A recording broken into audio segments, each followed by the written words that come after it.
Ton, November 29th, 2025, Ezra Turner, 42, a master gunnery sergeant in the U.S. Marines, was on the verge of retiring after nearly 25 years of service.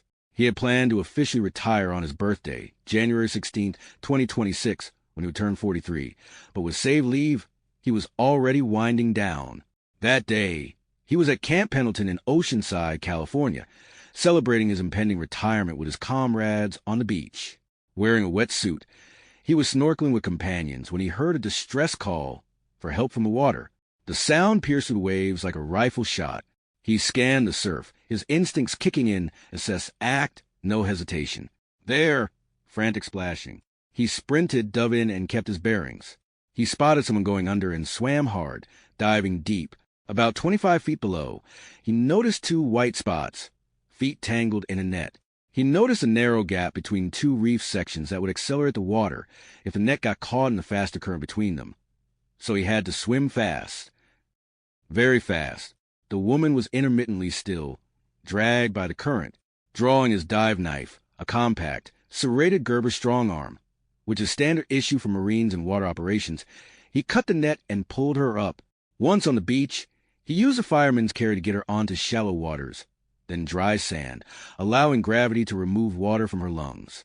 After evaluating her, he began mouth-to-mouth resuscitation. After about 15 breaths, she coughed and gasped herself awake. One of his buddies, Gunny Thompson, shouted, "I called 911 just before you hit the beach. They're on their way." As sirens approached, Ezra asked, "Can you hear me?" She mumbled, coughed, and said, "Yes." "Do you know what day it is?" "Give me a second to breathe. It's Saturday." "Just sit tight. Help is on the way." He asked her name. "Heather," she gasped. "Okay, Heather, you'll be fine. The paramedics are on their way." She relaxed as the sirens grew louder. "Stay awake, stay with me, okay?" He insisted. She nodded. Paramedics arrived, noted her oxygen level at 80%, and loaded her onto a gurney. He said, "I'll go with you. Okay, Heather?" "Heather's a wonderful name. It's my mother's name." Heather thought, "Oh, God, everything hurts but this voice." Calm, strong. "He's coming with me? That's sweet. Heather, his mom's name." At the hospital, they put her on oxygen and in 4. He found her in the ER during observation. Ezra asked, "Heather, is there someone you want to call?" "Yes. Please call my parents in Atlanta." He dialed and handed her the phone. Her mom answered on the 3rd ring. "Mom, it's me, Heather." "What's wrong?" her mother asked in panic. Heather explained she almost drowned but was rescued. Her mom said, "Heather, oh my God, are you okay? What happened?" Ezra has more details than I do. Let me let you speak with him." She handed the phone to Ezra. "Hello, Mrs." He looked at Heather with wide eyes, nodding his head as if to prompt her. "Oh, her name is Jamie Boutwell, sorry," Heather said, smiling slightly. Ezra noticed her smile and thought, "Cute, even after all this. Stay focused, CZ. I was on the beach, Mrs. Boutwell. I heard a cry for help, swam to the last place I saw her, dove down, pulled her up, brought her to beach, and performed CPR until she regained consciousness. The staff here said they'll keep her for some time to monitor for complications." Her mom sighed with relief. "I'll let you speak with her now." He handed the phone back. Heather spoke. "Mom, I'm okay. I'll be coming home on Monday." They talked for another 35 minutes before hanging up. "I'm glad you're okay," he said. "I also have a flight Monday." "Where are you flying to, or where's home?" "Atlanta," Heather replied. "Wow, that's where I'm going. I live in Dawsonville." Heather replied, "My parents live in Lawrenceville, off of Highway 316. I'm moving back home for a bit. I just sold my house in Marietta, just off Windy Hill Road." Ezra, "I know the area pretty well. I grew up in the Atlanta metro before joining the Marines. It'll be good to see everything as a civilian again. How long were you in the Marines?" Heather asked. "It'll be 25 years, Ezra replied. "Whoa," Heather responded. "That's a significant investment." "Yes," he said. "Time flies when you're having fun." They both laughed. "What time is your flight?" Heather asked. "My leave started yesterday, and I'm using all of my saved time. When it's all done, I leave Monday 0700. Heather started laughing. "I also leave at 7 for my departure. Heather, that's on. That's my flight, also with a weak smile. Ezra leaned back in the visitor's chair by Heather's hospital bed, the beeps of monitors fading into the background as they chatted about their shared Georgia roots. 25 years in the Marines, huh? Heather said, propping herself up a bit more. That sounds intense. What got you into it? And how'd you climb the ranks so fast? Master Gunnery Sergeant at 42. Spill the beans. Ezra thinking to himself. She's curious, genuine. Time to open up a bit. Ezra smiled modestly, rubbing the back of his neck. It's not as glamorous as it sounds, and some Marines achieve it sooner. I'm Ezra Turner, born January 16th, 1983. Grew up in Dawsonville as a small-town boy. Heather interrupted. January 16th is also my birthday. We have the same birthday? Really? Oh my God. She laughed. The coincidence of having the same birthday struck him like a wave. It felt like fate was winking. She's laughing, and I can't help but join in. This connection. It's electric already. Heather repeated. Oh my God, same birthday? Heather thinking to herself, this person just saved my life. And now this? Her heart's racing. He's charming, modest, and those eyes. I think I'm starting to really like him. Ezra continued. Dad was a mechanic, but passed away 5 years ago. And Mom is a teacher. They named me after the biblical Ezra, hoping I'd be a builder or someone wise. But me? I was a kid who climbed trees, built forts, and dreamed of the things kids dream of, all while mowing lawns, laughing as he recounted. I played high school football, but grass cutting was what I considered important. I loved making my own money as a kid. I got sunburned a lot, laughing. College didn't seem viable for me. I thought a life of hands-on experience in the Corps was beneficial. A year after graduation in 1999, I started school a year early. I was 18 and enlisted on my birthday. Curveballs in life aren't a compelling reason to join the Marines, but that's what I refer to them as. He hesitated, changing his train of thought after a long pause. Life itself felt like a calling to serve. Or penance. Heather's eyes widened. 2001? So, you hit the ground running during the height of Iraq and Afghanistan. Boot camp at Paris Island was a wake-up call, he continued. Those drill instructors broke me down and built me back up. Initially, I served as a rifleman.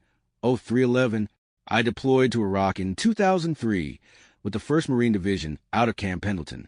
In the aftermath of Fallujah, there were patrols, convoys, and IEDs everywhere. I lost a few friends early on. It made my perspective change quickly, but I found my groove in leadership. I was promoted to corporal after that tour, then sergeant by 2005. Drill field for my billet. It was either that or recruiting duty. He paused, glancing out the window at the San Diego skyline. After that, I remained in the intelligence field. Served in Afghanistan in 2011 and 2013, embedded with recon units in Helmand Province. Collecting intelligence on Taliban movements and collaborating with locals was akin to a game of chess in the desert. The people were real, it's just, they were the pawns. I earned a Bronze Star for a high-risk op that disrupted a major supply line. But the real grind was the people's side, mentoring juniors, keeping morale up when things got ugly. Wow, Heather murmured. Any close calls? Plenty, Ezra admitted with a laugh. One time in Kandahar, our convoy hit an ambush. I was on a 50 cal, laying down suppressive fire while we extracted. Well, I received some shrapnel in my leg, which did not end my career, but it did earn me a Purple Heart, a wicked scar, and a ticket home for rehab. At that point, I had been promoted to staff sergeant and was striving for the rank of gunny. I was promoted to E7 in 2010 and then to master sergeant in 2015. Over the last few years, I have been involved in various activities, such as training Marines at Pendleton, overseeing marksmanship programs, and conducting joint operations with NATO allies. I achieved the rank of master gunny, E9, 2 years ago. My life was like a huge pie, where I serve as a counselor to everyone, emphasizing importance well. Thinking before you act and say things.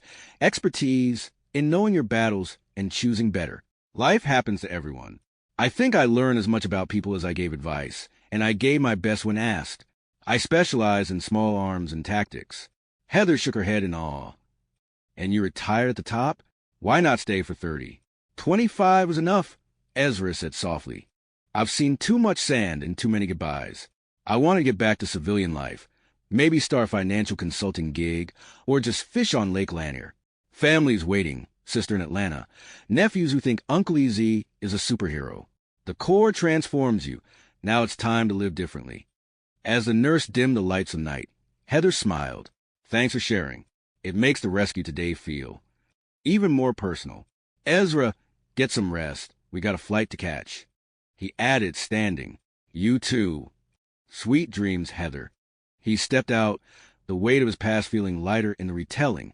As the morning sun filtered through the hospital blinds on Sunday, November 30th, Ezra returned with coffees from a local place, black for him, a latte for her. Heather was sitting up, looking much better. Her color returned, and her oxygen mask swapped for a nasal cannula. Ezra, feeling human again, handing her the cup. Heather, much better. Heather thought to herself, he is thoughtful. Coffee, just how I like it. And that smile. Then she continued, Georgia boy in California? Ezra. Indeed, there's a positive aspect to every situation. Ezra thinking to himself yet again. She's bouncing back fast. Strong spirit.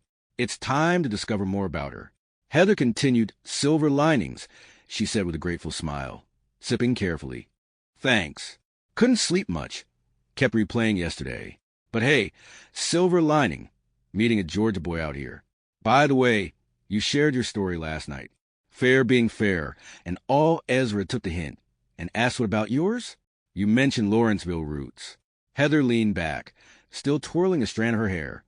Born and raised in Gwinnett County, class of 2014 from Archer High School, I skipped some grades. Mom is Jamie Boutwell with Irish roots.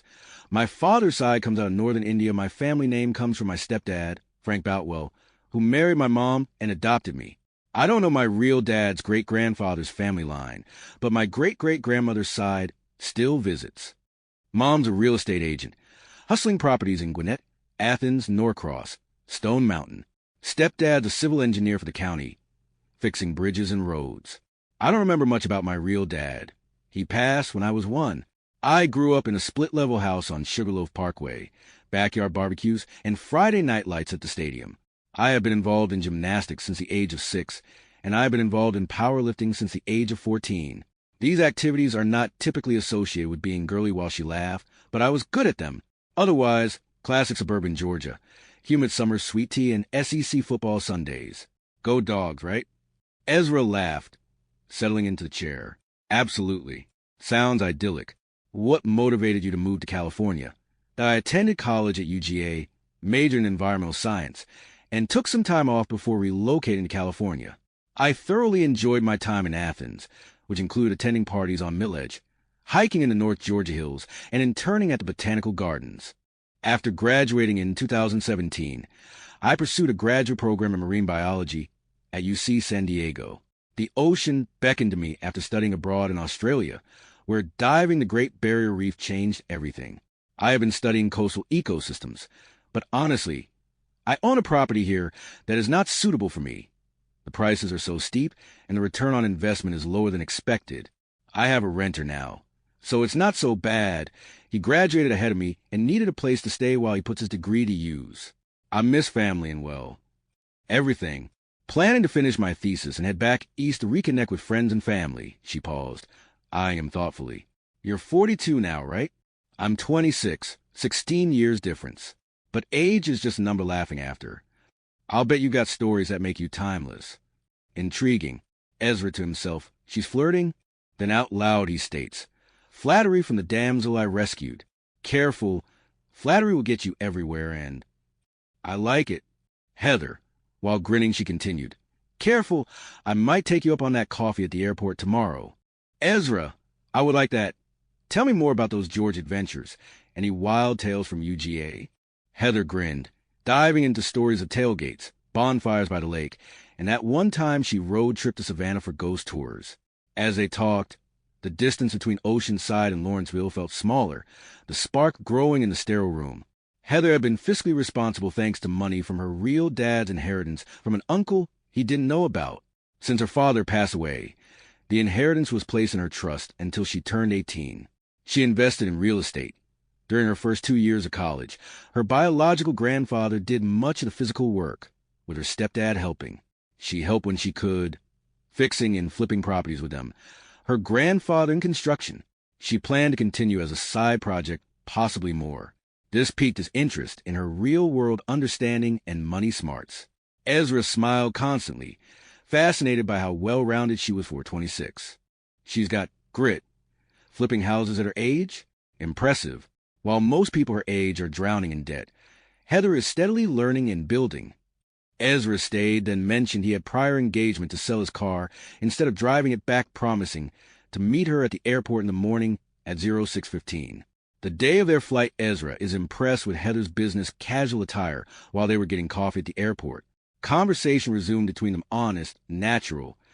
On December 1st, 2025, the morning dawned crisp in San Diego, with the airport bustling. Heather was near security, and her ordeal was beginning to fade. She looked polished, dressed in slim black slacks, a crisp white blouse, a lightweight blazer over her arm, and low heels that clicked confidently. Hair in a voluminous ponytail, leather messenger bag, young professional heading home. Looking sharp, Ezra said with an approving nod, his attire casual, black cargo pants, red hoodie, and a worn Marine Corps backpack. Absolutely. Docs cleared me yesterday. No issues. Coffee first? My treat as promised. They grabbed lattes from a kiosk and sat by the tarmac. The conversation shifted to life back east. So, tell me more about this marine biology gig, he asked. Sounds like you're knee-deep in research, but what happens after the thesis? Heather set her cup down, her eyes lighting up. Back east, definitely. But honestly, school's great, but I've got this passion. My dad inherited a chunk from an uncle he didn't know existed, a distant relative with property and no immediate family. I mentioned my dad passed away before I was 1, so it went into a trust until I was 18, which surprised me, but my stepfather and real dad's father helped with my first properties. Ezra thinking to himself, even when we talk about the same things over and over, it feels nice, as if I am listening to her for the first time. I could listen to her all the time and just watch her face as she simply talks. Heather continuing, that at 18, I started helping financially with renovations while learning house repairs. We didn't blow it. Ezra thought. At 26, most were in debt or chasing trends, but she talked equity and renovations like a seasoned investor. It fascinated him, her grasp on the real-world money management and grit from hands-on work. The term well-rounded didn't fully capture her impressive qualities. Ezra then said, that's solid, leaning forward. Smart play. I've dabbled in investments myself. Nothing fancy day trading helped keeping my returns up. Was my advantage, bought some Amazon stock and rentals back in Dawsonville. Mostly close friends whom I know and trust, which is fortunate. I have a few others I rent out, keeping a nice return on investment. It's also cash flow. Amazon began its journey at a slower pace, but in 2014, it experienced significant growth and became one of my stable investments, but not the most profitable. He continued, hands-on is the best way to learn. Even mistakes help you grow. Your grandpa and dad sound like an unlikely combo. She laughed softly, warming to his interest. They are good with how life is. Both rough around the edges, but wise. They taught me experience counts more than theory, which hit deeper after attending college. Doing the work matters more than classroom theory. Kind of like you, Mr. Master Gunny. The smile stuck on his face as they boarded the flight. Ezra had splurged for his first-class ticket and noticed an older lady sitting next to Heather. Nervous. He overheard her saying it was her first flight. Ezra spoke with the crew, offering his seat to ease her fears and at least make her first flight better. The crew agreed after 5 minutes. Ezra, having already speaking to her, offering his seat, with her asking, are you sure? Yes, he replied. Yes, ma'am, helping with her carry-on. He returned to coach, sitting by Heather. She smiled. Why did you move from first class to coach? She asked. Ezra, I just wanted the upgrade, Heather replied, adding, that's the opposite of an upgrade, while smiling widely. The seat? No. But the company? Definitely an upgrade. Besides, it's that lady's first time flying. I wanted to have the best experience. Heather laughed, smiling. That was so kind of you, she said, whisper with a smile. Ezra, I am kind, but I'll admit I had an ulterior motive. Heather grinned while shaking her head. Mid-air over the southwest, light turbulence, they swapped stories. Heather nudged him. Hey, remember when you were on the phone with Mom in the ER? You gave me that wide-eyed look, like, help, what's her name? Priceless. I was half drowned and still giggling inside. Ezra burst out laughing, rubbing the back of his neck. Guilty? Me in mid-hero mode. I suddenly went blank on the basics. Hello, Mrs. Smooth, right? Your mom's voice all panic. Me signaling like a deer in headlights. They cracked up, heads leaning close as the plane hummed. Ezra told the story about his dad, asking the question, when is the best time to plant a tree? Ezra asked, when? His dad replied, 20 years ago. Then his dad asked, when is the second best time? And when Ezra asked when, he replied, today. And how that simple question did not judge your past, but it held you accountable for your choices going forward. By descending to ATL, the spark from the beach ignited into something real. Two souls, worlds apart in years but clicking. Welcome home, Ezra said as wheels touched down. Lunch in Lawrenceville, Heather's eyes twinkled. You're on. As they stepped into the Atlanta haze, a time difference, putting the Atlanta Metro in the late afternoon, Ezra flagged a rideshare Dawsonville. She to Lawrenceville, but exchanged numbers with lunch promises. Texts flew over next days. Check-ins, quick texts. His fascination with her maturity lingered, wondering why she'd never married. By Wednesday, December 3rd, they met at Steak and Shake on Lawrenceville-Sewanee Road. Ezra arrived early, nursing ice water, replaying their flight banter. Heather slid into the booth, casual in jeans and UGA hoodie. Ponytail traded for loose waves. Missed this humidity already? She teased, ordering a strawberry milkshake and beef tallow onion rings to split. Every bit, Ezra replied, that constant smile creeping back. Through texts and calls, they met again and again, every other day. Once, Ezra said their fourth meetup December 11th at the Steak and Shake. Well, clearing his throat, looking up, I sing all the time. I make my own music. In layers. I play drums, bass, keyboard, guitar, one track at a time. Vocals last, if it earns them. Listen in the truck. See where it sags. Fix after a break. It's how I unwind. Heather said, I have a great voice, but I'm super shy. I feel like the stage would open and swallow me whole. He laughed. I used to be shy, but after 25 years singing and playing with friends, I overcame it. I was the same, but I was afraid the stage would not. Open and swallow me. They both laughed, eyes always lingering. Smiling, they finished their shared meal. Heather asked, would you sing for me? As she batted her eyes with a smile. He smiled. Sure, what do you want to hear? Well, you write songs. It's all I do, I sing my own. I'll admit my favorite singer is Chris Cornell from Soundgarden and Audioslave. Heather then asks, you have that kind of voice? Ezra, well, there's one way to find out. Her smile widened, mouth open in amazement. He excused himself getting his guitar and Android tablet from his truck and a small JVC-powered speaker. Leaned over in low a cappella, soft for her, loud enough for nearby. He sings. His progress on his song Velvet Shadows, Heather paid close attention, noticing the word's meaning. His powerful voice kept low. I can do my best work with enough room to let go. Ezra laughed. But here I have to keep the volume down.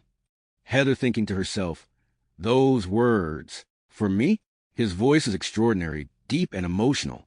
I'm speechless. And look, people recording with phones.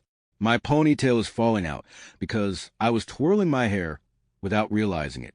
He's looking at me like I'm the only one here. Ezra thinking to himself, she's captivating. Her effortless beauty is evident, and so are interest in the way she behaves. This moment feels right to both of them. What? That was beautiful, Heather said. I am literally speechless. So many people are recording. That was when feelings intensified. Ezra became quiet. Heather noticed, gazing into his eyes with desire to understand. Then she asked, what has happened to you? She said, her voice deep with emotion, not seeking facts, but conveying patience. Presence as if she'd help his burden one day or accept his past without judgment if he did just let it go. Ezra heard her. You are looking deeper into me than anyone ever has. Heather smiled. They noticed people still recording, smiling with tiny laughs. They hadn't kissed yet. This was not due to unwillingness, but rather because of issues long buried in his past. They walked out holding hands, her head on his arm. She noticed her actions and looked up. Ezra, it's okay, Ezra continued. I like touch. It's actually one of my personal requirements. Heather laughed. Good, because I actually love touching you. She put her arm around his waist, finger through his jeans belt loop, tugging gently to signal she wasn't going anywhere. Ezra pulled her into a firm hug, holding her as they walked to their vehicles. Hesitant to leave, but each driving home. On Heather's way home, Heather's phone buzzed with friends on Facebook and Twitter. She saw the video tags and friends asking obvious questions. After she got home, opening her laptop, she smiled, responding carefully. Then she remembered her California property, felt curiosity, made ice water, drank thirstily, refilled, and called Ezra. He answered on the second ring. Hey, beautiful. What's up? I have a question. I want to finish my place in California. Do you have time for a trip back, or are you busy? I have time. Please share the plan. I want to put on the market. Why sell? I have hometown interests. Ezra laughed. Oh, do tell. She laughed. Ezra then continued, I'm very open to this. It'll be fun. Let's do it. I'll introduce you to some outstanding Marines. If you need hands-on help, steaks and beer get you unbelievable help. She smiled. They planned for a month later. Heather, you are so wonderful. Ezra laughed. Aw shucks. Paused. Then, let's check it out. I'd rather not presume, but I have options you may not have considered. Heather, I trust you, but let's plan and see what we see.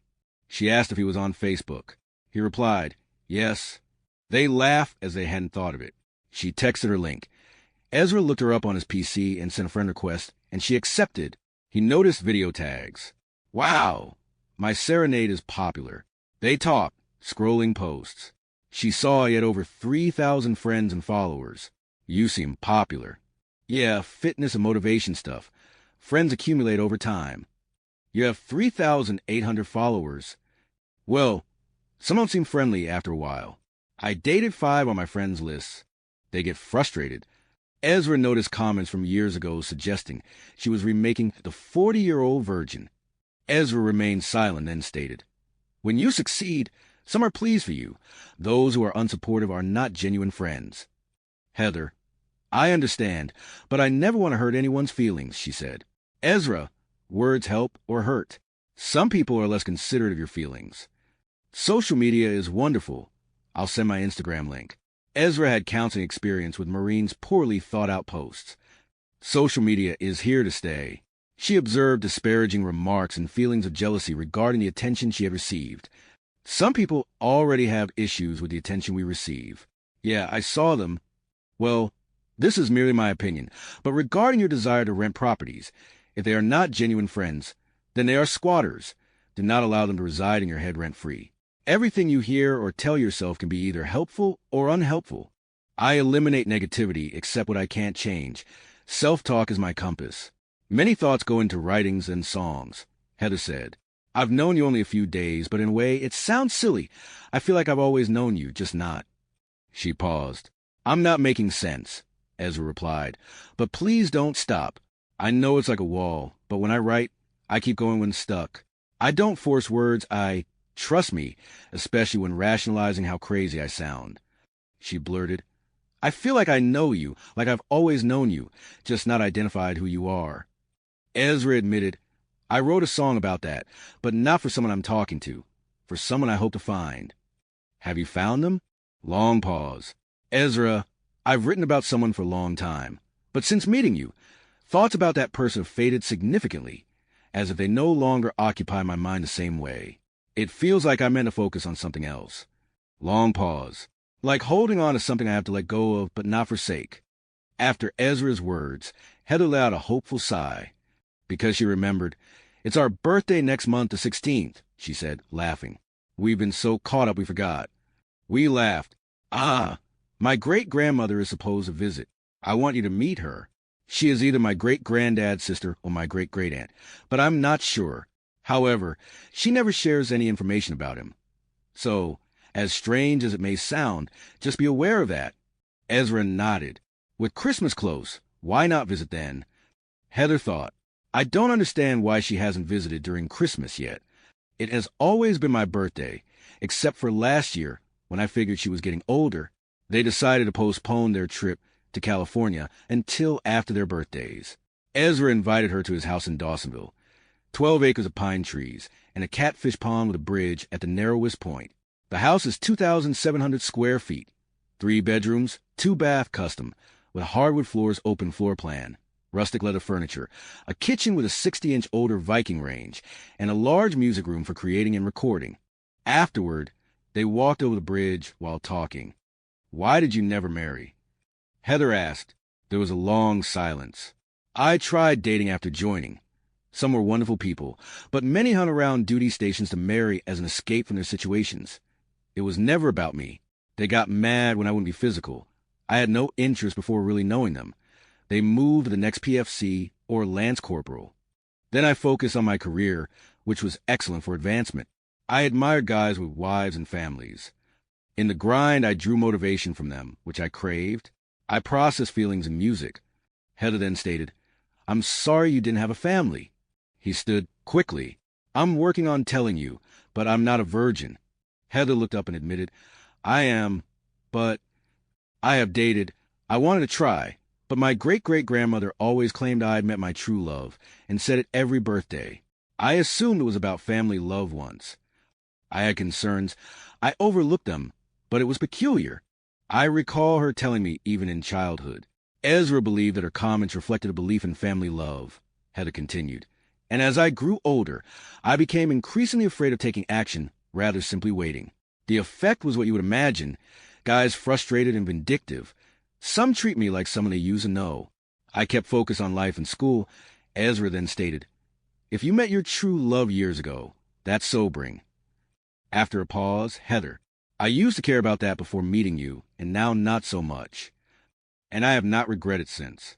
A gypsy from northern India predicting that she would regret messing up her relationship more than holding on to her thoughts. "They talk more," Heather admitted. "I notice when I feel closest you shut down." Ezra nodded, then continued, "It's hard to tell you, but as you have listened, I want to figure out how, like I explained. I have to show you instead of telling you, if that makes sense." She nodded, not fully understanding but meeting him halfway, but now not even understanding. Ezra noticed her hands, admiring the detail as he held her hands. Heather noticed, saying, "I have long nail beds, so they grow so fast just a little and look longer. Keep them neat. I used to do sign language for kids in high school. My hands help with communication, but now I enjoy light colors, mostly sheer white, as they contrast nicely with my dark hair. This is OPI's Baby Take a Vow. A clean, simple look, my go-to. I did them just for you tonight," she said, grinning wide. Ezra thought to himself, her hands are elegant and thoughtful. Communication through touch. Intimate. Then he continued speaking aloud. "There are many ways to communicate. Eyes are the window to the soul. Smiles and expressions say more than words. Hands are our most intimate form of communication. You touch only the one you're saying something to."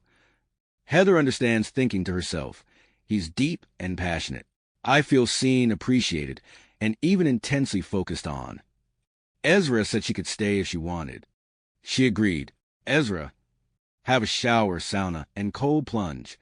She gasped, "Cold plunge." Ezra laughed, saying, "It feels wonderful for hours after, like an 8-hour afterglow. Takes getting used to." They went inside. "Ezra, make yourself comfy." She sat on the couch and leaned back. "This place is nice. The couch is perfect soft leather," she said, smiling. Ezra handed her unsweetened iced tea with lemon. "Thanks."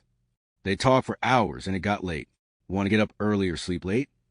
"Heather, well, the great thing about Christmas month, no alarms for me. Late, it is. Sleep in my bed if you like. I'll take the second room. I can't touch you from another room."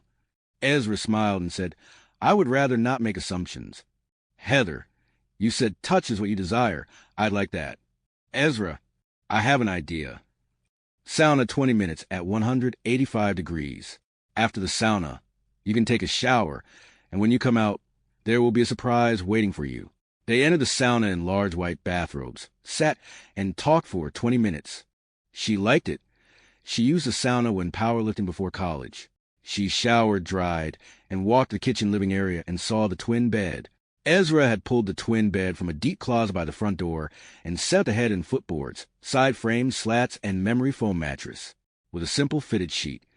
A large pail of extra virgin coconut oil was placed on the end table. While Heather laughed, mimicking, Boom chicka wow wow. Ezra laughed at her, handing her a sealed GNC bottle. What's this? Heather asked.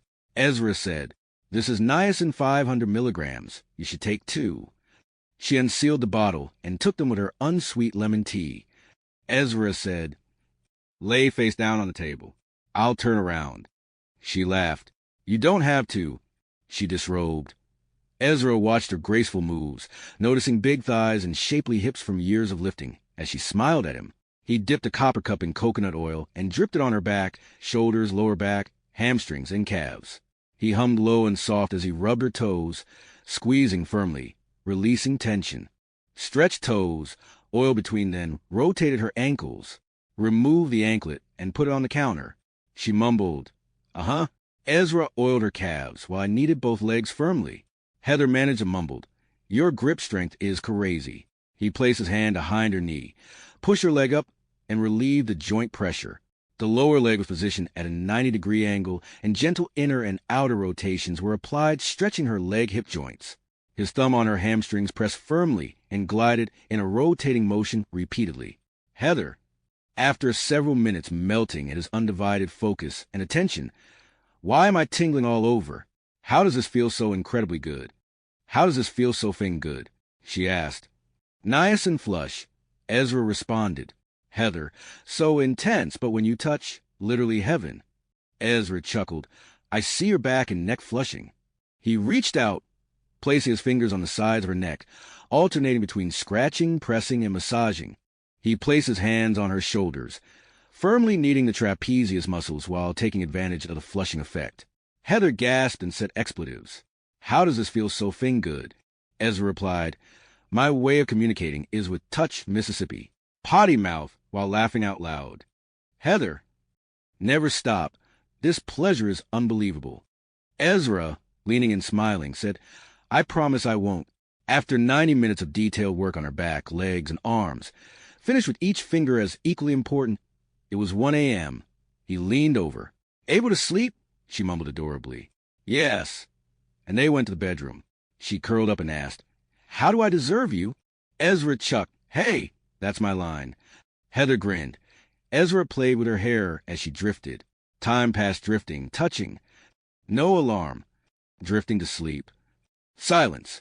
At 9 a.m., the sun through windows, outside cold air, clear deep blue sky unfiltered. Heather, this day is like a dream. After dressing, they went to his barn and uncovered his car, a 2004 Terminator Cobra, custom blue paint, and 19-inch wheels. They drove 15 minutes to the cemetery, got out, and held hands. Have something. Someone. I want you need to meet. They approached 3 headstones. This family lived next door since before I can even remember. James, Emma, and Lisa Davenport. Who are they? Heather asked quietly, looking at dates. Then she gasped. Died on my birthday? Our birthday. Ezra, the actual day of your birth, and my birthday too. How? Hit a disabled truck when an 18-wheeler merging right. While driving on the 75-85 downtown, connector forcing them over into a stopped truck with flashers. Lisa's parents were killed instantly. Lisa was life-flighted and died 2 hours later. I was supposed to get my driver's license the next day. She was my first and only love. Tears fell as he recalled her features. Kneeling, tears quietly falling, he pulled a small ring from his pocket, looked at it, and spoke in a soft whisper. Lisa, I'm so sorry.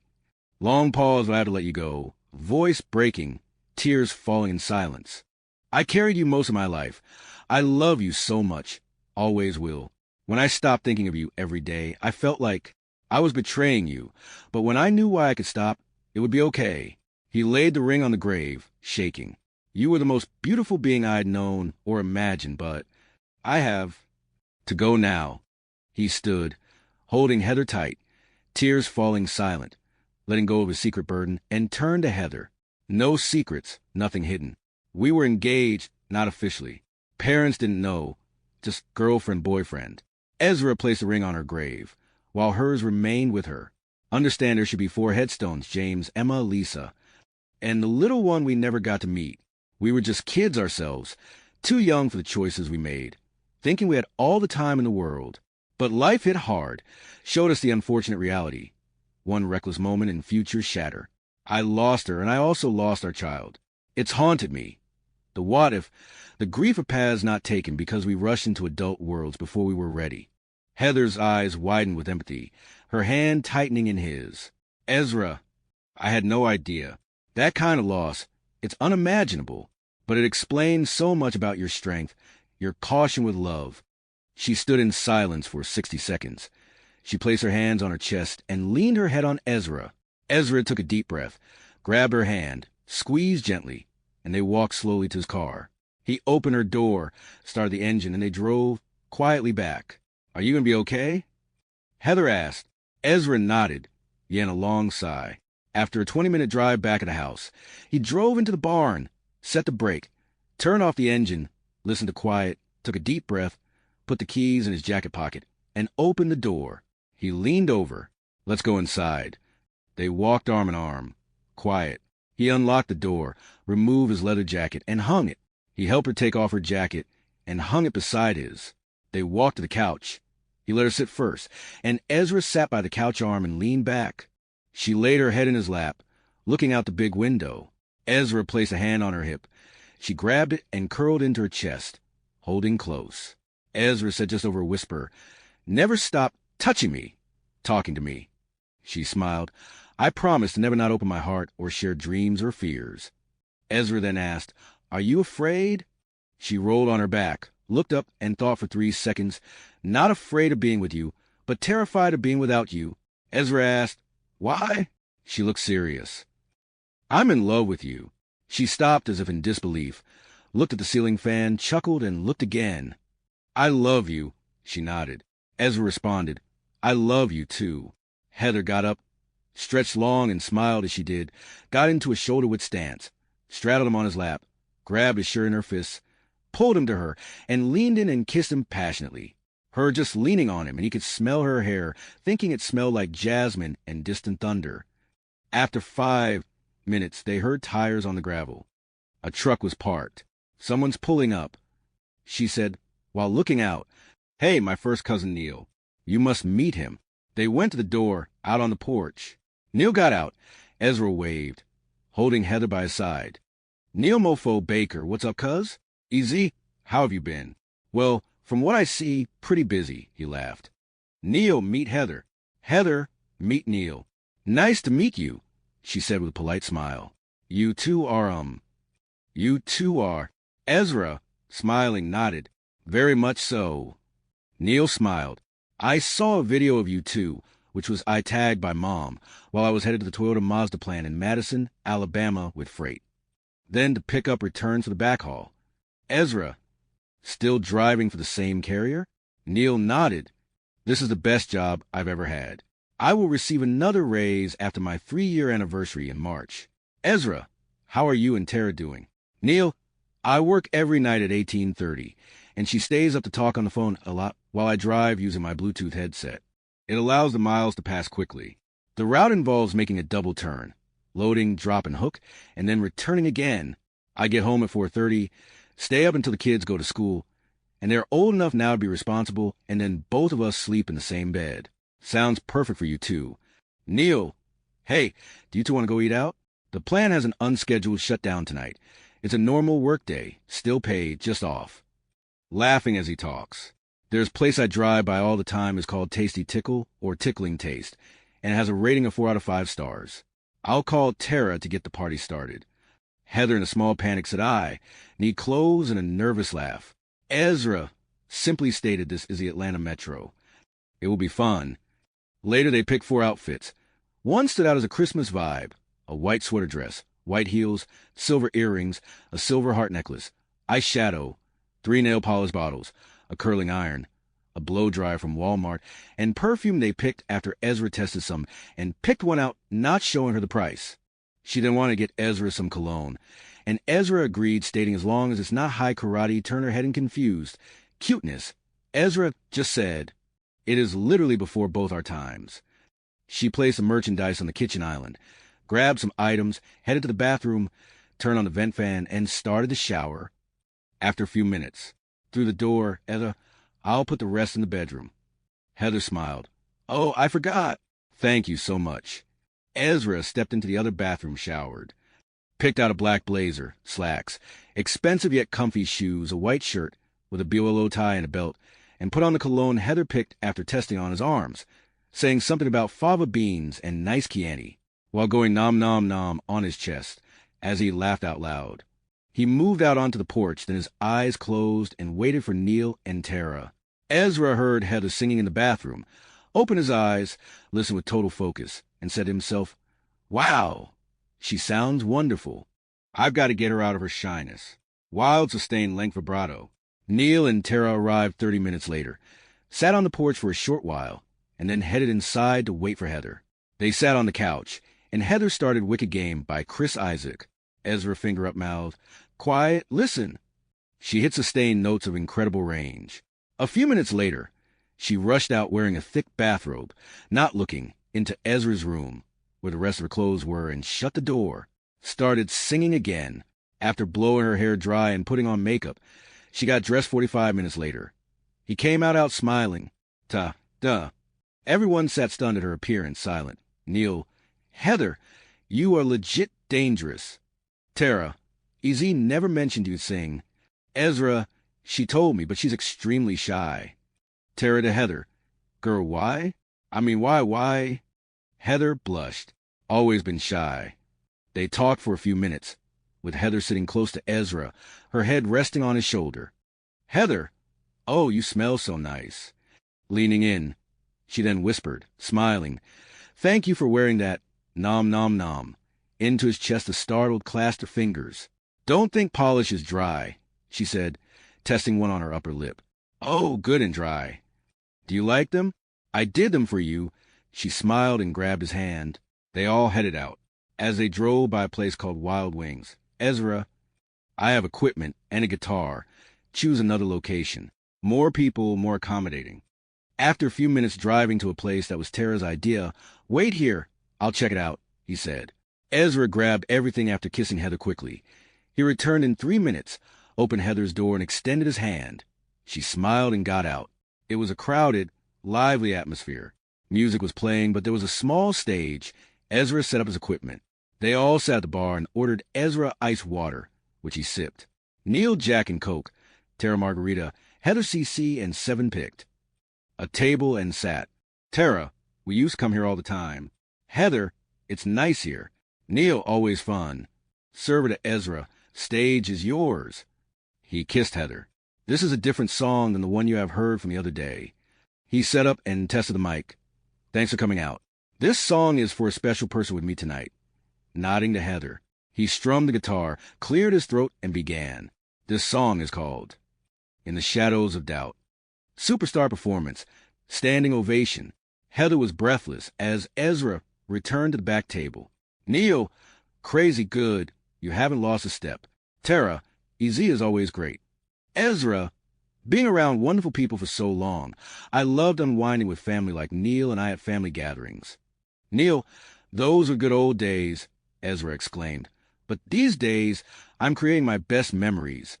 Heather smiled wide. Several complimented Ezra, best performance ever seen, and greeted kindness, respect, and ending thanks with gratitude. Now get my girl up there. Heather blushed. Oh, Ezra, you know I'm too shy, she laughed. Ezra, I'll go with you when you're ready. Tara, you are much better than you think. Heather smiled. Thank you. Tara, EZ has serious competition. Heather laughed and stared in amazement. Ezra noticed and smiled kindly. Heather, he just leaned in, kissed with his hands on her face, a full 3-second kiss. They continued the night for 2 hours. They called up another song. Everyone clapped. Heather turned chair to face the stage. Ezra took her hand, pulled her up on stage. She followed. Ezra leaned in. Sit up here with me. I want you up here, he smiled. Baby steps. Then pulled a chair next to the stool and watched her sit. Ezra took the mic. I love having my inspiration close. Heather smiled wide. Whistles erupted. He picked up his guitar, strummed lazily, musical ramblings, no words. Everyone was touched. Leaned over his laptop with pre-recorded music, with missing voice tracks, Press play, play guitar along, further filling the music. Every song is a story. My motivation is here. Want to uplift mine with this song. She is my reason. More whistling. He adjusted volume, then started.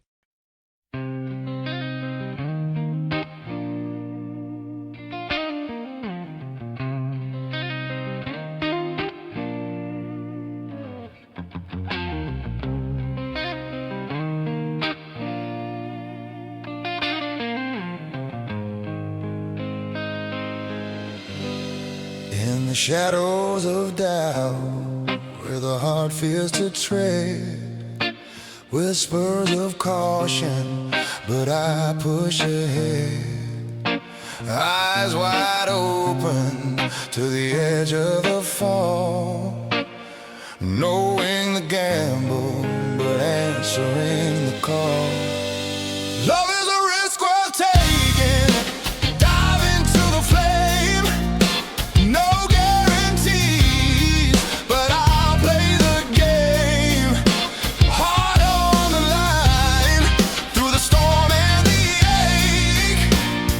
Love is a risk, but it's one I'll make. And if it shatters, I'll pick up the pieces. Rise from the ashes where the wild wind releases. No turning back now, the leap's been made. In the thrill of the unknown, fears start to fade.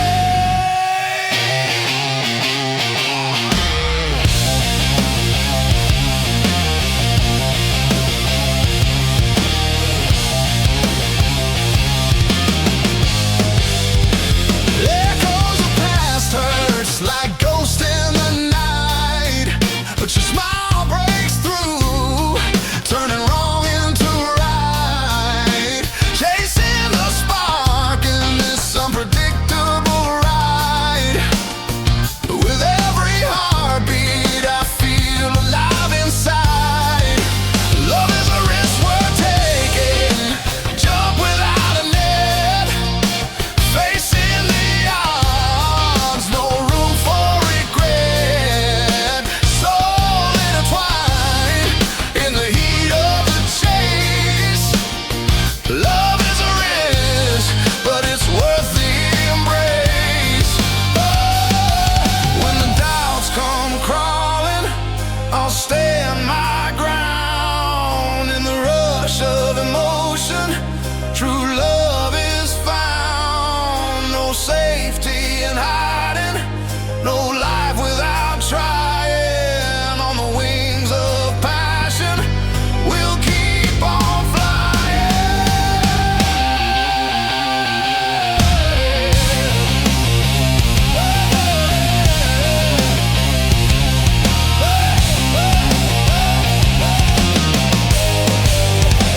Waves crashing hard on the shores of my mind, but your touch calms the tide, leaves worries behind. Betting it all on this fragile dream. In the dance of desire, nothing's as it seems. Love is a risk worth taking. Roll the dice tonight, through the twists and the turns. Hold on tight, vulnerable moments where the magic ignites. Love is a risk, but it sets the world right. If the path leads to sorrow, I'll learn and I'll grow. From the highs and the lows, that's how true stories flow. No chains of the same, break free from the cage. In the fire of love, we write our own page. Stars in the darkness, guiding uncertain ways. Your voice like a beacon, cutting through the haze. Staking my future on this wild beating heart, knowing together we'll never fall apart. Love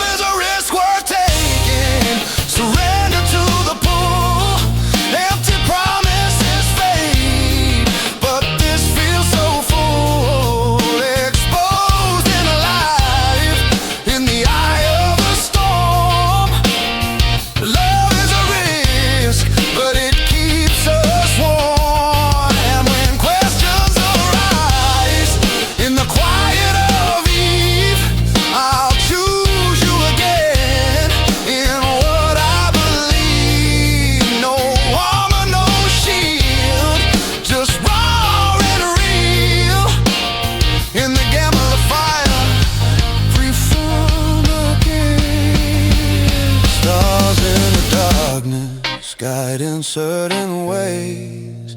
Your voice like a beacon, cutting through the haze, staking my future on this wild beating heart, knowing together we'll never fall apart. Love is a risk worth taking. Embrace the unknown. Seeds of tomorrow and passion we've sown.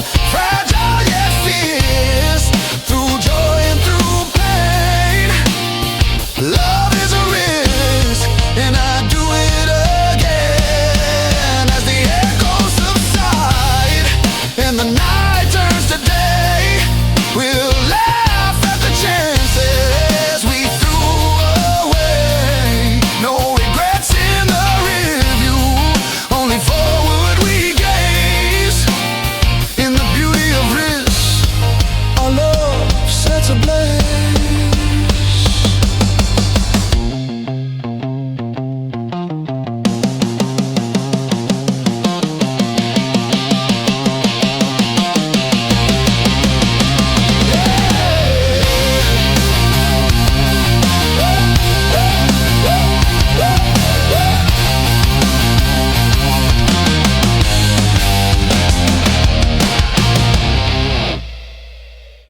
After the song ended, the place erupted. Cheers, loud whistling. Many phones up, people speaking loudly enthusiastically. Ezra hugged Heather tight. Heather at a loss for words. Smiling like a lighthouse in his reality. After Neil, Tara, Heather drank one more round, and Ezra only ice water. Ezra, it's getting late. Tara, yeah, Neil is off tonight, but we have to keep our sleep schedule, plus we'll enjoy the us time. All of them headed back to Ezra's house, wound down by the fire pit beside the house, in folding chairs in the cold and the night air. They talked for 2 hours. Ezra brought up the California timeline. Heather then suggested driving over days instead of flying. Heather, shocked, like road trip, smiling. Yes, in a rental, then turn it in when we get there. Pack light, purchase needs there. Sound like a plan. Neil and Tara heading home. Neil, we can plan a weekend after you and Heather return. Ezra, I'll text the date back. Heather has 1 more year of college. Neil, I'll drop by the house, make sure everything is okay, as always. If you two want to stay longer. Neil and Tara headed home. Ezra and Heather went inside. Ezra hung his coat, helped Heather hers, hanging both by the door. I will PT in the morning, as I have not PT'd since a few weeks ago. Heather nodded. He kissed her slow, then said, I will. Take a quick shower. I'll take the one in the guest room. They both showered. Heather grabbed her nail file and sat on the sofa, shaped her nails. Ezra, didn't you do that before we went out? Heather laughed. I'm nervous. It's what I do to keep my mind focused. Ezra, focus on what? Heather smiled, then sat on the couch, placed her file on the coffee table, and said, we have known each other only a few days, and it feels wonderful. Best time I can remember in years or ever. We are happening fast, and I love it. I love you, and it's a bit scary. As good everything feels, something could happen to bring reality back. She was venting, talking, remaining an open book. Ezra, as long you always remain open, talk to me, touch me, do everything to help ensure nothing changes in a bad way. I will always meet you halfway. My goal is to always continue this.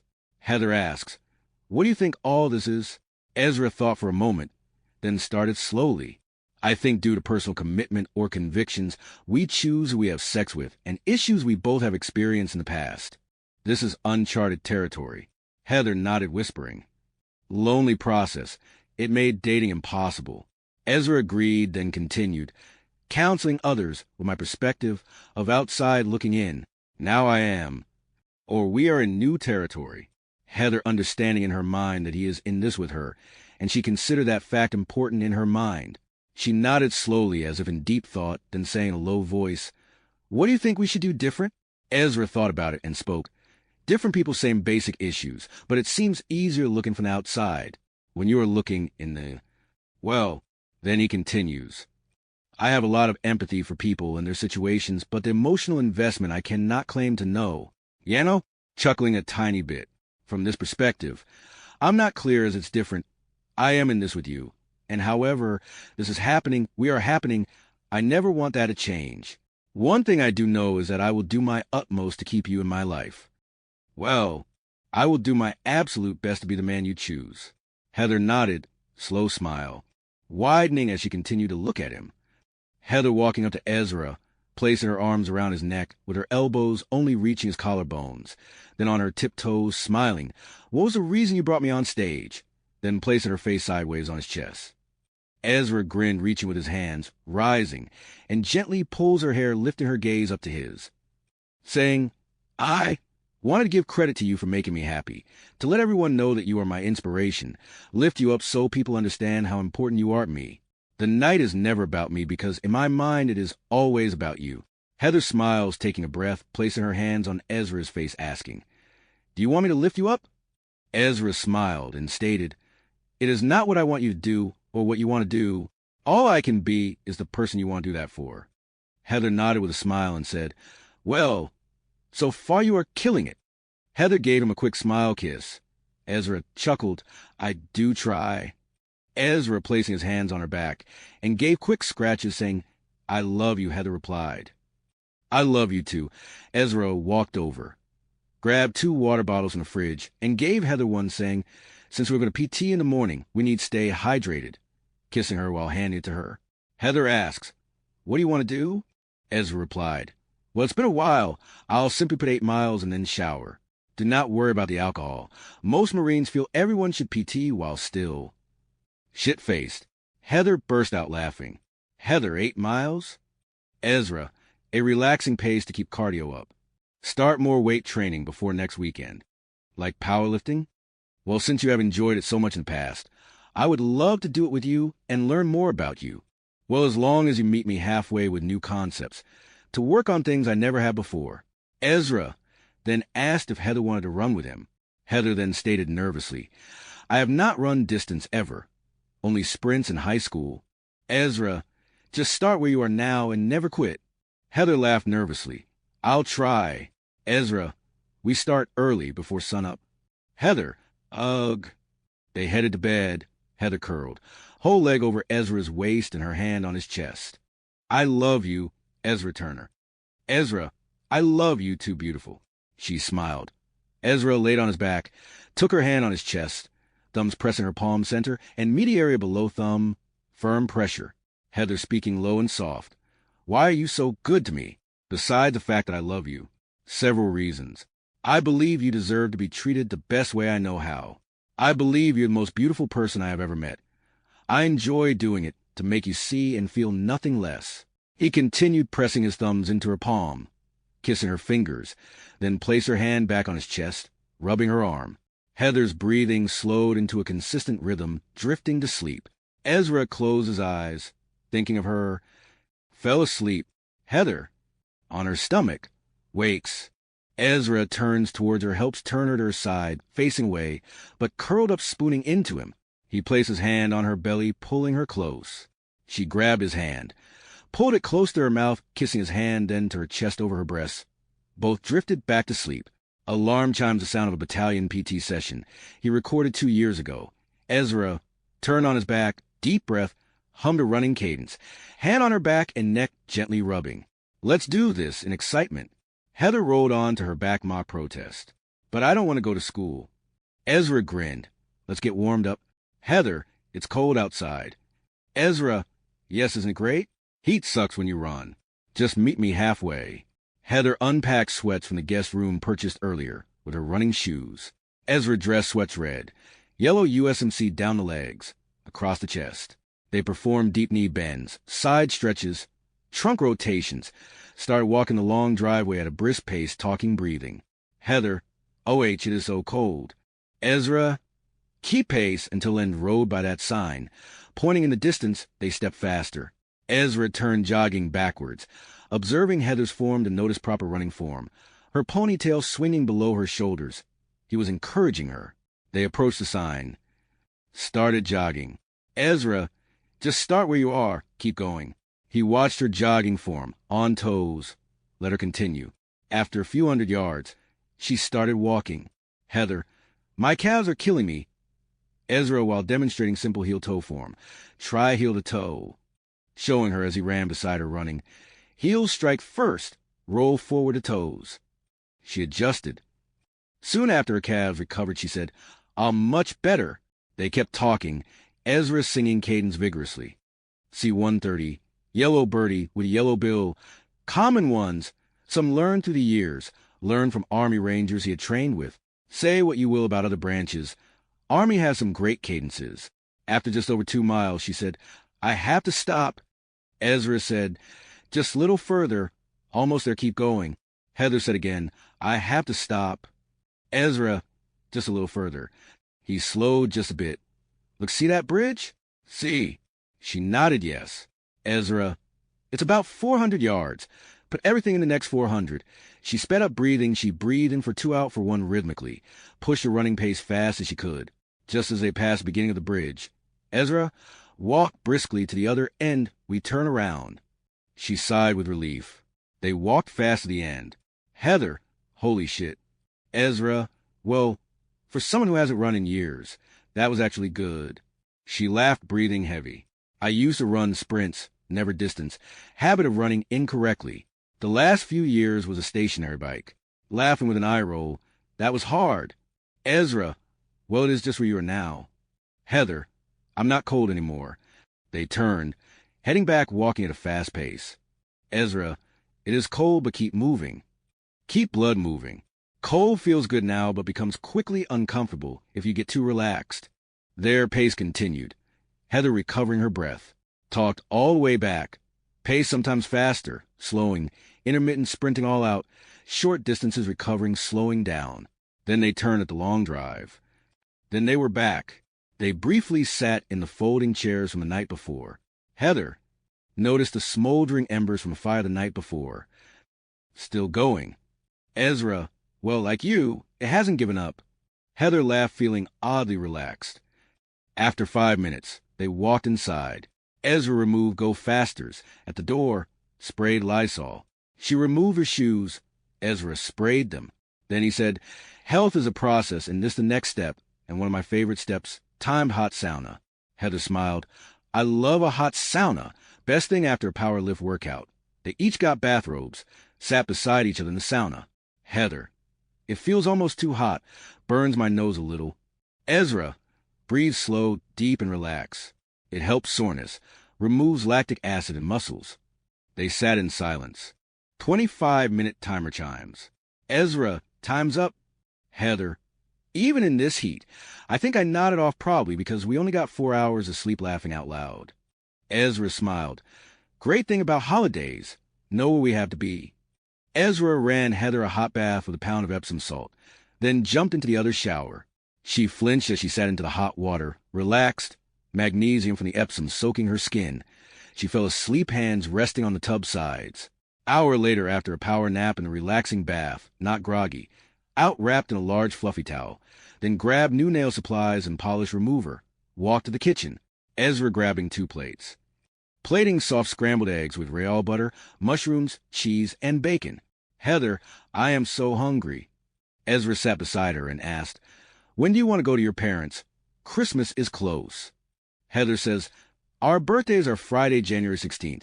I would like you to meet my parents before Christmas. Mom says we're moving fast, but she is relieved I am dating a great guy. Ezra said, I know, that's not long. I have dated 7 the past before 5. You're the longest I have dated, and I hope it never ends. Heather looked down after she filed her nails and grabbed her base coat. I dated a guy for a year, a great person, almost engaged. Fell through, couldn't get past life my choices waiting for marriage. After she finished apply her OPI, baby, take a vow.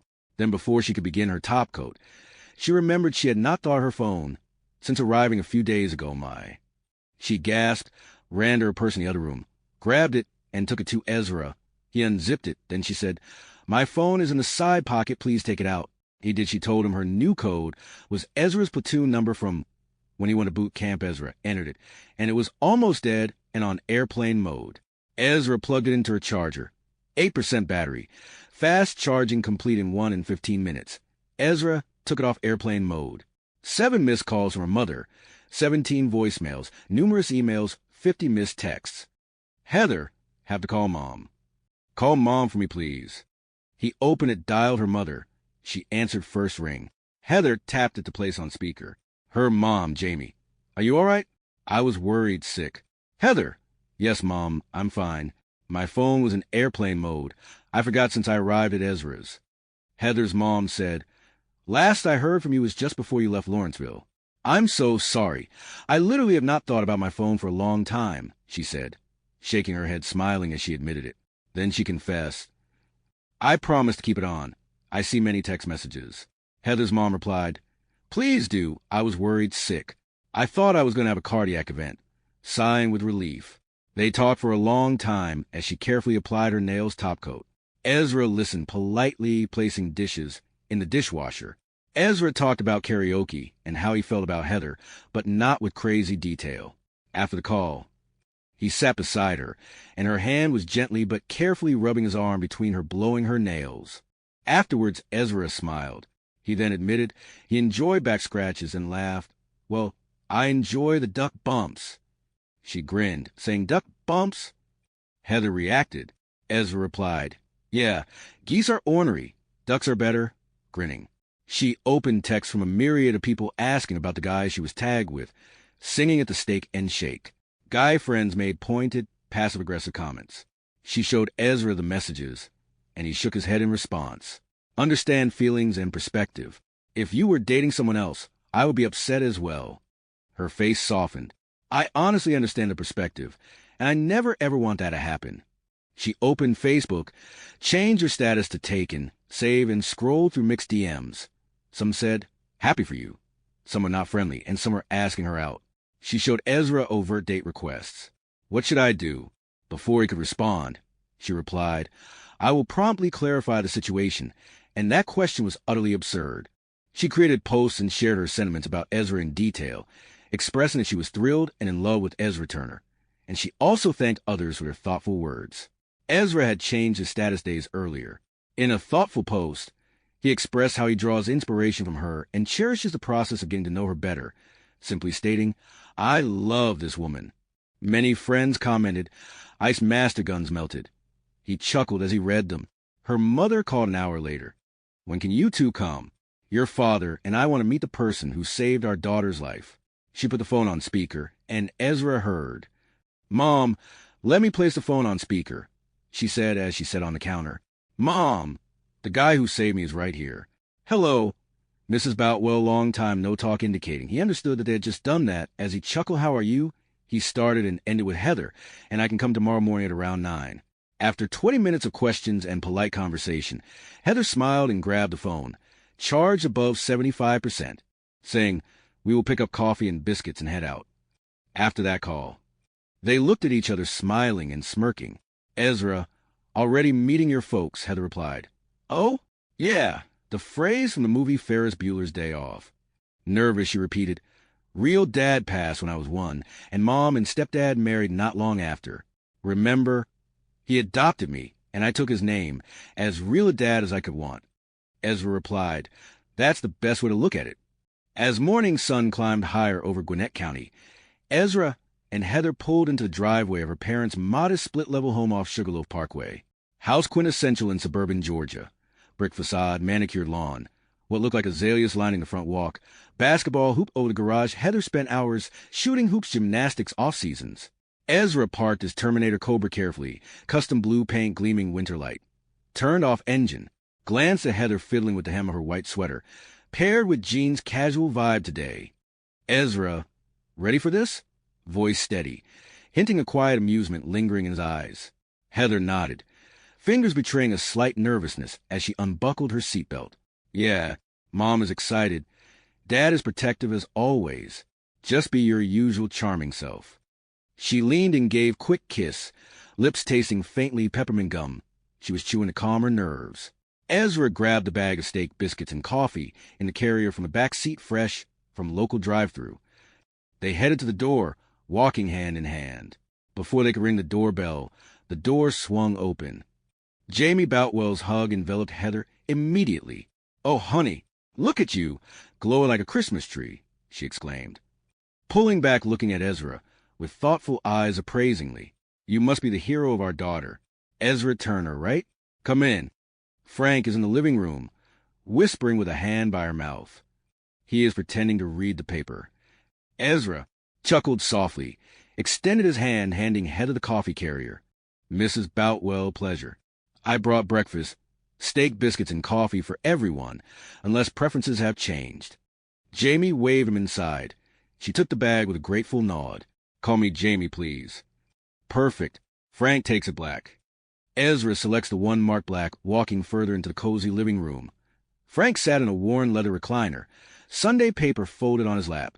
Frank, a sturdy man mid-50s, built from decades of civil engineering, broad shoulders, calloused hands, gazed at a Cessbridge integrity as well as suitor intentions with equal precision. Heather followed, expression-neutral, eyes sharp. "Dad, this Ezra." Her arm slipped in Ezra's arm to show support. "Ezra, this is my dad." Frank Boutwell. Frank extended a hand, grip firm, testing perhaps.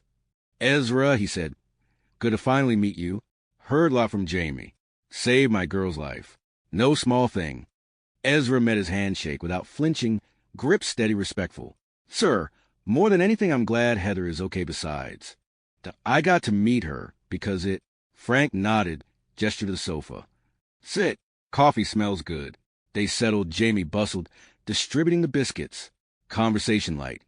About weather, the drive from Dawsonville, Heather's upcoming thesis defense. Ezra listened carefully, spoke. Responses thoughtful, concise. Ezra asked Frank about work. Always admired civil engineers. They build the backbone everyone takes for granted. Ezra asked about the most challenging project he has tackled recently, and about Jamie's real estate endeavors, adding, "Gwinnett is booming. They'll bet it keeps you on your toes with new developments." Jamie talked buyer trends, buyer preferences. Ezra's questions perfectly worded, drawing details without prying, genuine interest. Jamie warmed quickly, sharing about quirky clients and market shifts. Heather leaned in, impressed how Ezra effortlessly navigated the room, his intelligence subtly evident as she connected dots, as Ezra referencing recent infrastructure bill impact on Frank's county projects, noting environmental regulations, then subjects that ties in with new housing projects and how it affects county road maintenance. But Frank's responses grew shorter. Good math, with calculations kept bridges standing, budgets balanced, sensed someone operating different level. Ezra unknowingly may have made Frank feel subtly outmaneuvered in his own home. When Ezra asked about county growth and predictive modeling on traffic flow becoming more reliant on AI simulations, or did he still prefer traditional calculus-based projections? Frank paused, jaw tightening slightly. The smart question showed Ezra had done homework civil engineering basics. Irked Frank. Frank to himself asked, "Who is this guy, Marine?" probing like he knew the field. Then talk shifted to Heather Ezra's whirlwind romance. The air thickened. Jamie beamed, recounting ER phone call dramatic flair. Frank leaned forward, protective instincts kicking. "So Ezra, 42 now? Retired master gunnery sergeant, impressive. Heather here, only 26 though. Big age gap." Heather told us. Things moved fast after beach rescue. Heather tensed beside Ezra as Ezra nodded calmly. "Yes, sir, the age difference has not been lost on me. But Heather's maturity, drive, and independence is what drew me to her.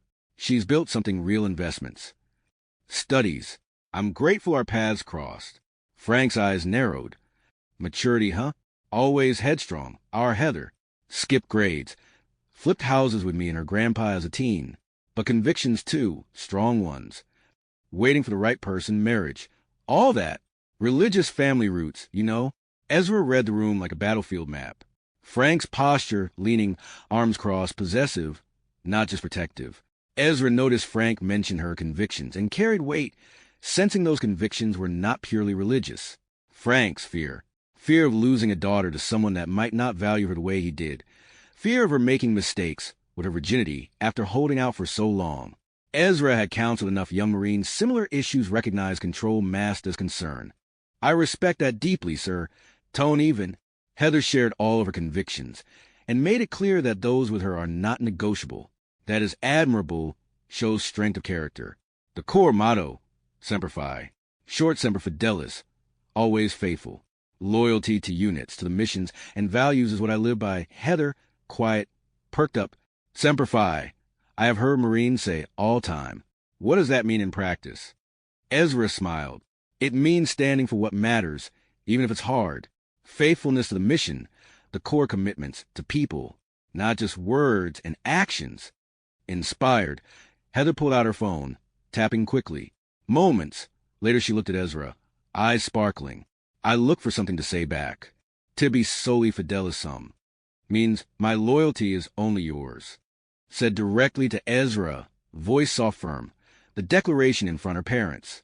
Jamie's eyes softened, touched by the sentiment. Frank's face darkened, hurt flickering his daughter, pledging loyalty to a man she's only known for weeks? It stung like she was slipping away. Tension simmered. Conversation turned to finances, a natural pivot. Heather's real estate endeavors.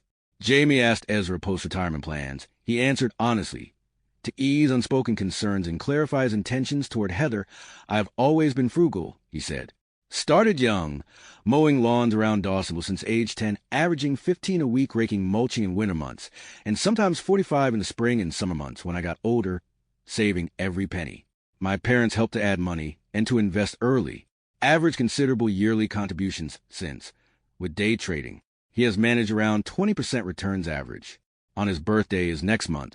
He said he will make a final deposit, just letting it compound. No more active trading, just steady growth. Jamie raised an eyebrow. Quick mental math. Wait since 10? Over 33 years. Compounded 20%, isn't it? Frank, a numbers guy, beat her to it. His eyes widened, narrowed. He sees. Starting at 10 years old, he will be 43 in less than a month now. 33 years, say. 15 yards weekly average all year would save $50 each. That's tens of thousands annually with 20% return. Growing exponentially. Sitting on something like tens of millions now. Give or take market fluctuations. His tone skeptical, bordering accusatory. Day trading? That's not hobby money for a Marine. Ezra nodded modestly. I have been consistent. Treated it like PT. Disciplined, strategies, and consistent effort. Yes, it's as grown. Ezra mentioned this to only say that he is secure, and his interest in Heather was her and her well-being. Not anything else. Frank bristled. Ezra's intelligence, impressive earlier, now grated him. This guy, casually dropping millionaire status like it was nothing? It felt like he was showing off. Even delivery was humble, combined with Heather's loyalty pledge, pushed Frank over the edge. You know, Ezra, Frank's voice rising slightly. Heather's got her own money, real dad's trust. Smart with it, flipping properties with her dad's dad and me. But rushing things with man 16 years older, life figured financially. Makes me wonder, are you sure it's not about sweeping someone off her feet? It's about addressing the possibility of her dropping convictions that she has held on to. Heather's face flushed. Dad, that's not fair. Ezra is nothing but respectful. Ezra stayed calm, reading Frank's fear.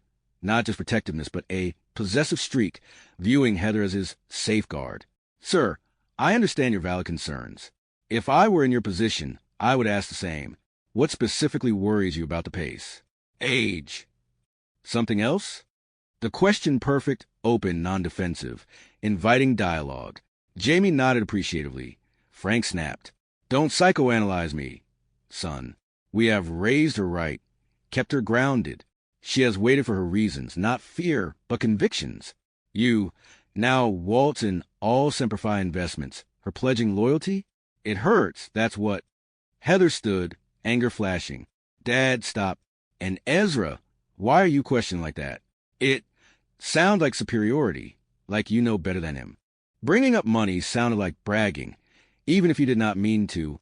Dad is proud of what he has built, and you just overshadowed it.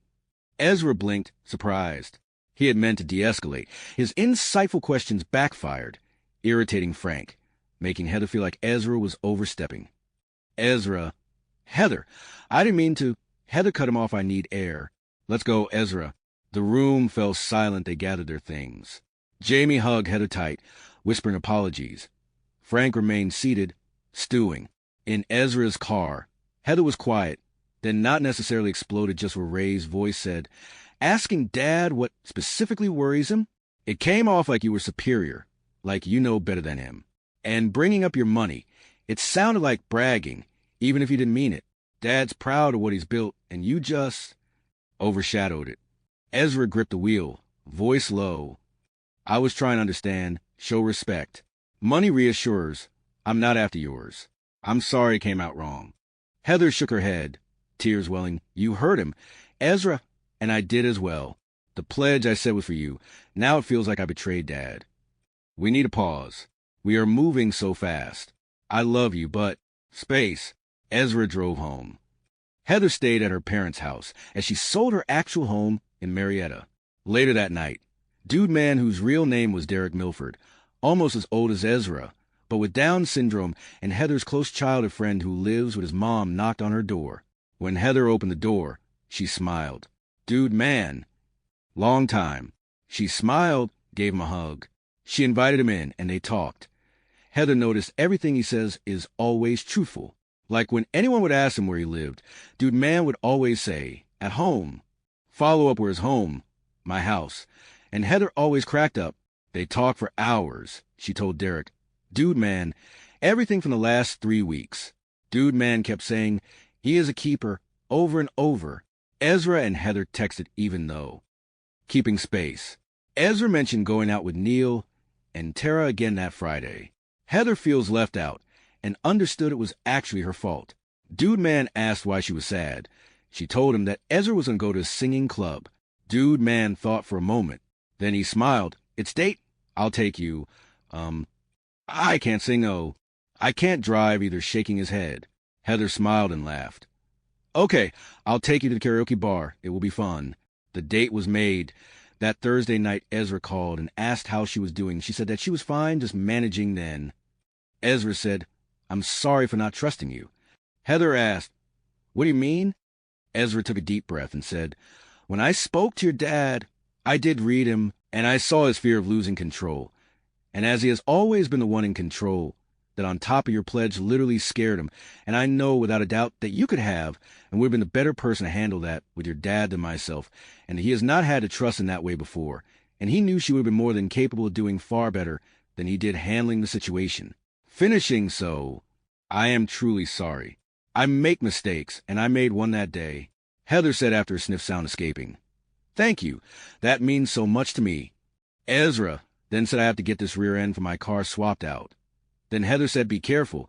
And as she went to hang up, she heard Ezra saying, I love you before the call ended. But it was too late. She counted to 5 to hit his number on her recent calls. And as he answered, she immediately blurted, I love you too, goofball. Ezra laughed out loud. And then Ezra said, thank you, beautiful, sweet dreams. Friday night came faster than expected, but ironically seemed like it took forever. Heather and Dude Man showed up Friday night in her 1987 BMW 325 with hand-crank sunroof. Neil and Tara already there in his new Ford F-150. Ezra is sitting at their table back to the door. As Heather and her date arrived, she noticed Ezra's Cobra on the lot. She felt nervous, dressed in a black sweater dress and silver earrings, light makeup, hair in wavy curls brushed out a little to add volume. The place was buzzing with energy, the air filled with the scent of beer and fried food, laughter echoing from groups clustered around tables. Heather's heart pounded, part from the anticipation of seeing Ezra, part from the guilt of the space she'd asked for, but mostly from the pull she felt toward Ezra that she couldn't ignore. Dude Man, with his innocent enthusiasm, held her hand as they entered, his simple joy making her smile despite the nerves. Ezra just got up when it was his turn, walked up on the stage. The lights were bright, casting long shadows. Heather told Dude Man, that's him, pointing at Ezra. At that moment, Ezra motioned to turn the lights down as he could not see past the dance floor. And they did. He saw Heather, standing in front of her friend, and both temporarily froze. Ezra seeing her, his heart stops. Thinking Heather here? With a friend? The space. But her eyes said everything. Heather couldn't look away. Ezra was looking right at her. She asked herself, does he hate me for needing space? But Ezra clearly showed excitement in his smile. His eyes softened. Dude Man, bless him, was pushing Heather forward as he placed his hands on Heather's back, pressing her to the dance floor, staying behind her. As she walked out to the floor, Dude Man simply pressed her further, holding his hands out as she walked, as if pushing a small boat out on calm water, letting her glide away as his hands slowly lowered. Ezra got up and walked to her.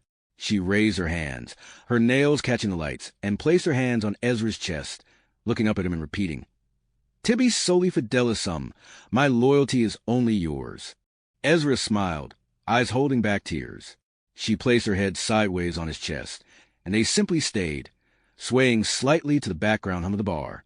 Whistles were heard from the crowd as if to indicate understanding and their approval. Then Heather blushed and introduced Ezra to Dude Man.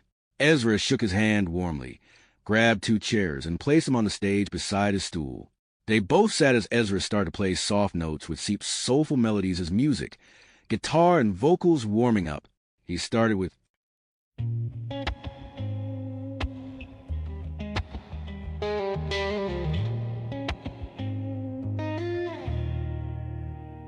At her glance, she poses timid, shy and frail.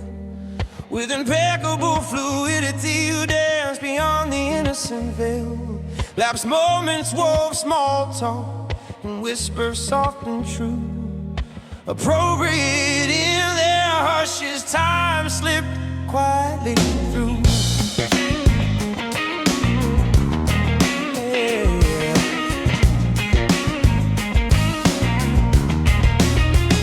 Erupting in waves of surrender, both hard and formaline. Down your cheeks, tears cascade from bliss so pure divine. Who grants his rapture deep, the soul lose cordial tear. In shadowed hours yet to come, a heartbreak raw and bare.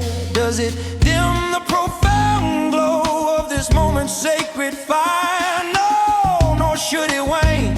Foreign fears gripped his eyes expire. Live not timidly shrouded, afraid as shadows creep, or miss that lifelong wholeness, a completeness vast and deeper.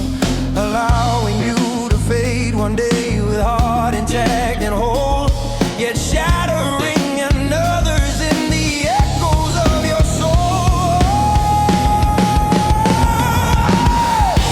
Hearts come forth, splitting wide in two.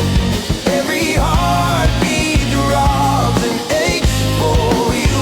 Trapped in a tempest, I can't outrun or root. Oh, I am soulful, and it's all for you.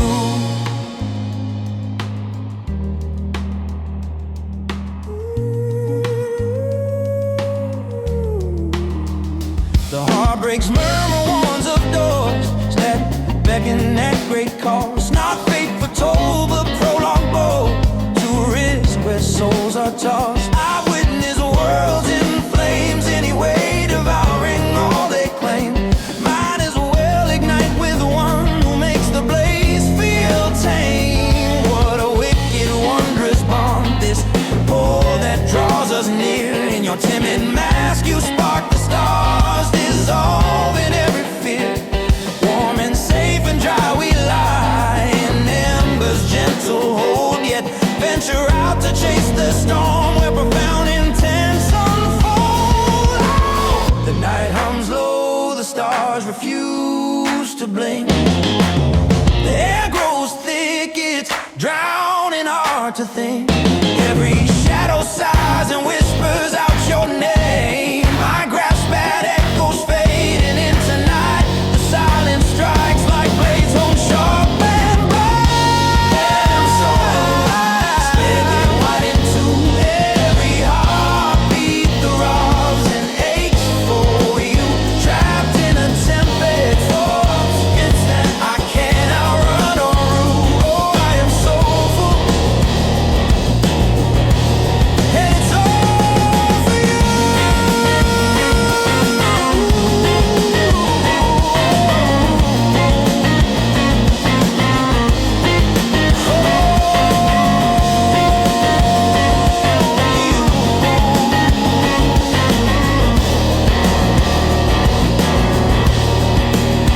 Cast off the timid veils, let fear's cold shroud unwind. Embrace the bliss, the tears, the rending. Let your spirit find that hyper profound intent where completeness reigns supreme. In dances of entwined souls we awaken from the dream. For love that aches and burns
What a wicked, wondrous thing, profound and ever true. The night unfolded into something magical. Neil and Tara joined them at the table after his first song, their smiles wide as they caught up. "Didn't expect to see you here, Heather," Tara said, hugging her. "This is perfect." The group laughed, shared drinks Ezra sticking to water, and laughed with each other. Ezra sang a few more originals, his voice passionately filling the room, drawing applause each time. Heather watched, her hand finding its way to Ezra's knee under the table, a habit she'd started after that first steak and shake visit, always touching him when close, a silent affirmation of connection. As the night progressed, the crowd grew, the energy electric. Dude Man clapped enthusiastically after every performance, his joy infectious. "Good song," he'd say, and everyone laughed. Then the moment came. Leaned to Heather during a break. "You ready for baby steps? Come up with me for one." She shook her head at first, shyness flaring. "I can't. Too many people." "Ezra, you can." "I'll do harmonies." "Your voice is incredible. Just remember the bathroom? Let's do Wicked Game." "You lead, I'll back you." "Heather, my heart's pounding." "Stage." Heather thought to herself, but with him. His encouragement, that look, "I can do this." Ezra could see she was nervous, but he saw the spark. This is her moment. Ezra then said, "I'll be there every note." They went up together. Heather stood by the chair super shy. She felt exposed, mic in hand. Ezra was beside her with his guitar. The crowd quieted as Ezra strummed the opening chords. Heather started soft, her voice trembling at first but gaining strength. "The world was on fire, and no one could save me but you." Ezra listened, keeping time, and at the right times joined lightly on harmonies. "What a wicked game to play, to make me feel this way." Her range shone through, the sustained notes drawing gasps. By the chorus, "I don't want to fall in love." Ezra stepping in softly. "This love is only going to break your heart." His harmony wove perfectly, their voices blending in a way that felt intimate, raw. The bar erupted in cheers as they finished, Heather blushing but beaming. First time on stage, Ezra announced proudly, "Give up for Heather." Neil and Tara whistled the loudest. Tara whistles? "Yeah, it's her thing," Tara yelling, "Girl, you slayed." The night continued with more songs, laughs. Even Dude Man trying a simple tune with help from a group. Neil and Tara, acting like newlyweds despite years married. They danced slow in the crowded dance floor to one of Ezra's ballads, their bond inspiring Heather and Ezra. As closing time neared, they wrapped up. Neil and Tara headed home, smiling wide, hugging everyone. "This was epic," Neil said. "Let's do it again soon." Heather and Ezra dropped Dude Man back home after leaving her car at Ezra's house for the long drive to Lawrenceville. In the car, Ezra asked Dude Man where he lived. "Dude Man home," Heather chuckled. Ezra, "Okay, where's home?" Without missing a beat, Dude Man said, "My house." Heather cracked up so hard she started crying, laughing uncontrollably. "Heather, he always says that." It's his thing. Ezra joined in, the car filled with smiles. When they got him home, Heather noticed a light on in her parents' living room. Heather said, "Since you trust me, I think it's my turn to show you what that means." She went in, bringing Ezra with her. After a short greeting, "I'm going back with him to Dawsonville," she stated. Her mom looked up from the late movie Die Hard, the Christmas classic. "Jamie, it's so late. Stay the night. Drive out in the morning." They agreed. Ezra grabbed sweats from an Alice pack in his car, and they spent hours talking with her parents. Frank was tight-lipped at first, but Ezra made intelligent conversation, not about work or jobs, but parenting. "I admire the woman you and her mom raised in Heather. She's strong, principled. In the Corps, I counsel young Marines on basic life, love, not my specific job, but I was there if they really needed advice. The difference now is my perspective. I'm not looking from the outside. I'm looking from the inside. I hope you and her mom will be someone from whom I can ask advice." Frank paused, his guard lowering. "That's fair. Raising her wasn't easy, but we did our best. If you're serious about her, advice is free. Just treat her right." The talk deepened. Frank sharing stories of Heather's childhood, his protective nature stemming from love, not control. Ezra listened, shared Marine mentoring tales, emphasizing respect for family bonds. By the end, Frank shook his hand firmly, a nod of approval. Jamie hugged them both. "This feels right. was the unspoken consensus. Ezra slept on the couch, Heather in her childhood bed. But after an hour, she slipped down, laying with Ezra on the couch, falling asleep in his arms. In the morning, Ezra talked about a children's book he wanted to write, not fairy tales, but about kids starting young investing. Ezra, I read a book, The Richest Man in Babylon, and later a book called Teen Investor, or something like that. Those books committed me to saving. It's way how people use real-world pathways for better lives. Teaching Rule 72, importance of starting early. That morning when they drove back, they took the scenic route Highway 53 to Dawsonville. Beautiful scenery unfolding. Rolling hills, pine forests, and hills winter light casting beauty and a sense of awe. They talked about dreams, laughed, hands intertwined. They planned California after their birthday. On the following Monday night, Heather and Ezra went to her parents for a simple dinner. Frank and Ezra sat talking, and Frank wanted to ask more details of Ezra's past career. Then Jamie asked that very question. Ezra, Paris Island was clarifying, he continued. And after my first enlistment, I volunteered for the drill field. Be billet. I chose it over recruiting duty. Why? She asked again, genuinely curious. Because recruiters tell you what you want to hear, Ezra said. Drill instructors tell you who you actually are. She was quiet now, listening closely, Frank looking genuinely interested. Ezra continued. A lot of those kids came in believing promises, he went on. Adventure, glory, instant purpose. And then reality hit. I prefer to strip it all away early. Jamie, that sounds harsh, she said carefully. It is, he agreed. At first, I'd break them down to less than nothing. Not because I enjoyed it, but because when they discovered they were more than they ever imagined, it stuck. That's how you forge confidence that lasts. How many? She asked. About 600, he said. 2nd Battalion. Over several cycles. That's lives, she said softly. Yes, he replied. And responsibility. She let that settle. And after? She asked. I transitioned to intelligence, 0231. My world was pattern recognition. Field work.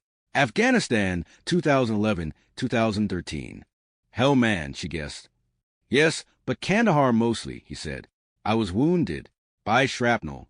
Earned a Purple Heart. Stayed in. There was a catch in her breath. You don't talk about it like it defines you, she said. It doesn't, he replied. It doesn't define me, but it is just a part of who I am. What I do with that is up to me. Promotions? She asked. Staff Sergeant. Then Gunny in 2010. Master Sergeant in 2015. Master Gunnery Sergeant later. And the ribbons? She asked gently. Bronze Star. Combat Action Ribbons. Meritorious Service. Unit Citations. That's a lot, she said. Ezra, it's a reminder of what I've done. Later, as they drove home on Highway 53 again and enjoyed a long, even, familiar conversation. They drove in silence, just being together. Then Heather spoke, her voice steady but softer. After a moment, she said, You read people. Yes, he admitted. Heather. Sometimes that's disturbing. Ezra. Yes. And sometimes, she prompted. Ezra. Sincerity, he said. Which is rare. She smiled softly. Is that why you notice me? Yes, he said without hesitation. Not her body or her appearance, but her congruence. But he understood she was incredibly beautiful once again. They talked about eyes. Eyes are windows to the soul, Ezra said, but expressions tell the story. And hands? Heather asked. Ezra, even though they covered this before, hands are the most honest and intimate form of communication, he said. They're the first to reach, the last to let go. Touch means something, or it doesn't happen at all. Heather glanced down at her own hands as she listened. Well kept. Nails now growing out simple. Colors chosen intentionally. She'd always enjoyed caring for them. That night, she found herself doing it with new awareness. Not for display, but for connection. They talked another 20 minutes. Lightly, genuinely. No pressure. No promises. That night, before bed, she sat on the edge of the bed and took care of her hands again. Not because they needed it, but because she enjoyed the ritual, the quiet focus, the way it grounded her. Heather thought about Ezra's words, about eyes, about expressions, about how much is communicated without being said. She realized something then that made her chest tighten, not with fear, but with clarity of purpose, a sense of wanting to please him. She trusted him, not blindly, not just romantically, but deliberately, as if simple choices through actions could say things even though no one was talking, and trust, she knew, was the most intimate offering she could make. Some things grew better when given room. Ezra noticed a change before she said anything, not because it was dramatic, but because it was intentional.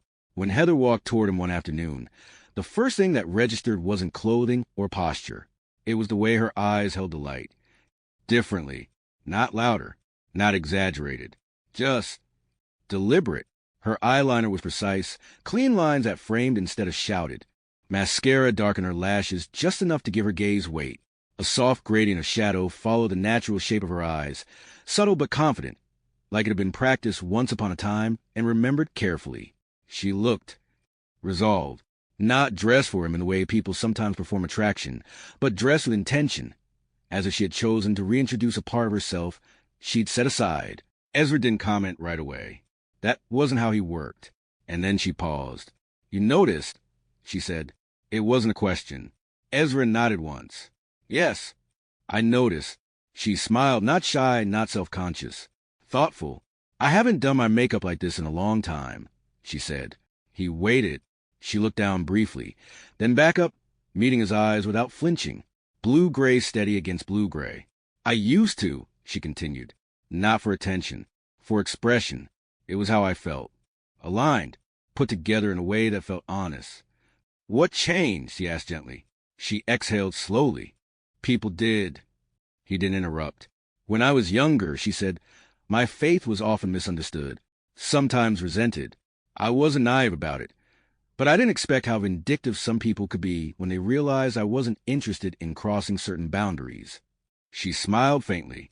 "Some of them decided that meant I didn't deserve softness, or beauty, or joy." "That's not true," Ezra said immediately. "I know that now," she replied. "But back then, I adjusted. I muted myself. Simplified. I told myself it was humility." "And," he asked, "and some of it was," she said honestly, "but some of it was self-protection." He nodded slowly. That made sense. She glanced down at her hands resting on the table. He noticed them then, not because she drew attention to them, but because she trusted the stillness. Long nail beds, naturally elegant, nails grown just enough, an eighth of an inch at most. Clean, refined, purposeful, nothing impractical, nothing excessive, just intentional.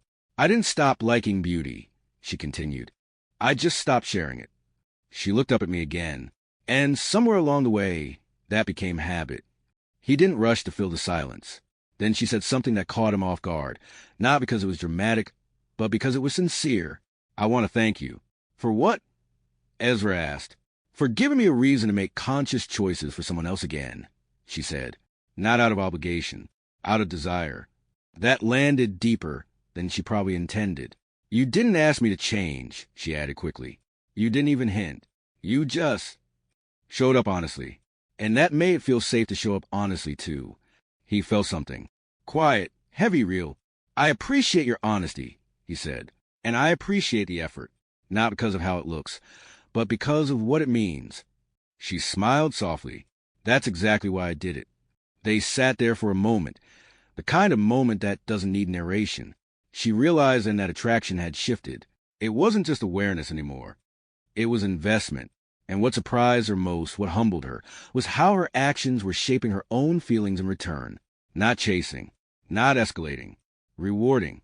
He was falling for her not in spite of restraint, but because of it. It was a few days later when she came to his house, as it was her first time after a night with her parents, nothing dramatic. No ceremony, just an agreed-upon afternoon return that turned into evening naturally. She took in the space quietly. Bookshelves, framed photos, the lived-in calm, a place that reflected discipline without rigidity. She moved through it respectfully, not like a guest performing politeness, but like someone attentive to context. He noticed how she removed her shoes neatly by the door without being asked, how she washed her hands when she came in from outside, how she rested them loosely in her lap when they sat, never fidgeting where, as if she did it was a signal to Ezra, he would pick up and resolve it. Those hands again. He remembered what he had told her, Hands don't lie, and felt the truth of it deepen.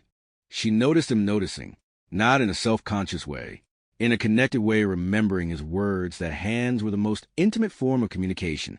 I grew them out just a little, she said casually at one point, almost as an aside. I like how it looks. Still feels like. Me? They suit you, he replied, elegant without being in the way. She smiled. Exactly. They talked, cooked something low-carb, simple, shared stories without pushing toward conclusions. At one point, she caught a reflection in the hallway mirror and paused, not to admire, but to acknowledge. I used to do this all the time, she said quietly. Get ready like this. Feel. Present. And now, I asked, now it feels like coming back, she said. That mattered. Later, sitting side by side, not touching but close enough to feel warmth, he realized something with startling clarity. This wasn't about chemistry alone. It was about permission and effort. She was giving herself permission to be seen again, and her intentions simply proved it. And in doing so, she was allowing him to see her, not as an image, not as an idea, but as a woman choosing herself and choosing him to witness it. That was a gift, one that Ezra fully intended to honor. Carefully, they sat beside each other, coffee table in front of them, afternoon light filtering through the windows, and he listened as she talked about her week, about how she enjoyed winding down her past work, about projects that had gone better than expected. Her voice was steady, clear, warm. Not romantic declarations, just good conversations. Ezra noticed her mouth as she said words, how her expression followed her words and still offered more, which made him crave her in this simple, ordinary way, and yet deeper still. Ezra interrupted with, I love watching you talk. I hear your words, but I love how your face tells the same story but offers greater detail. Does that sound crazy? Heather, yeah, no, not crazy, but please keep going, her eyes smiling before she actually smiled. Ezra, the love part, the confessions, are amazing things to learn, but our conversations about everyday things is as fulfilling to me. Like, learning about you gives me desire, yes, but just simple daily conversations about literally everything, and nothing is food for my soul. I feel that I see you, and I know. Heather walks over to Ezra, sitting on the couch, and straddles him again, holding his hands in hers, as Ezra continues. Ezra then says, I have adored you from the flight back to Atlanta, which is great. But now, even in normal days conversations about nothing, I feel something very real, normal, and much deeper. I know we have said we love each other, but adoration is often confused for love, as I adore your beauty, and how you make me feel special just getting to know you. But now on a normal day, nothing special going on. Even in repeating of past conversations, not romantic confessions or gestures. I feel like I did when we first met, the excitement now much deeper, real, and I realize that watching you, I understand I've fallen in love with you, and this intensity scares me, but I am not afraid. I have seen the world burn, and its fire consumes everything in its path, but with you, even those flames feel like home. Now, that is a wicked, wondrous game. Adoring you is my addiction, without any doubt, but I am in love with you, head over heels, and it feeds my spirit, my literal being. Heather looked at him with eyes tearing up, simply nodding. Now speechless, managing. That would Butamus, she apologizing. Sorry, I was trying to use humor to keep from crying. Ezra, did it work? As he noticed tears escaping. Heather said as she looked at him hard, and simply let out a simple, no? As she broke down and confused, she sobbed, looking at him, laugh, crying, just leaning into him, shaking, sobbing and asking Ezra, why am I crying? And I feel like my heart is breaking, but in the most wonderful way, this is so crazy, laugh, crying again. Then she leaned down, placing her face on his neck and shoulder, crying as he held her in his arms. That is why, later, on an ordinary afternoon, Ezra trusted her enough to let her straddle him first. That is why he does not usually initiate touch unless protection is required, because Ezra is a Marine even when in love.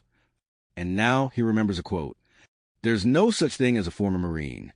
As told by Jen James F. Amos, Marine Corps Commandant, 2010-2014. A Marine is a Marine.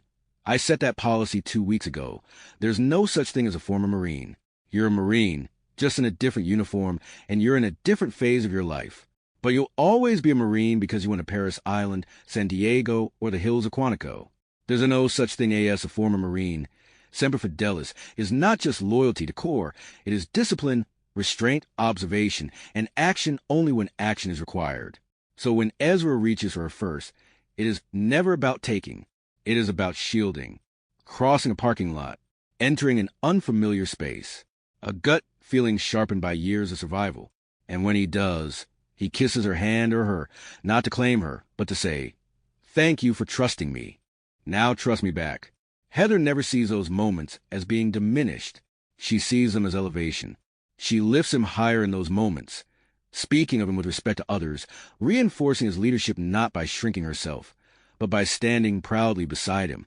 Together, Semper Fidelis and Tibi Soli Fidelis have become one vow, a Marine's eternal commitment, and a woman's singular devotion, woven not in fear, but in trust.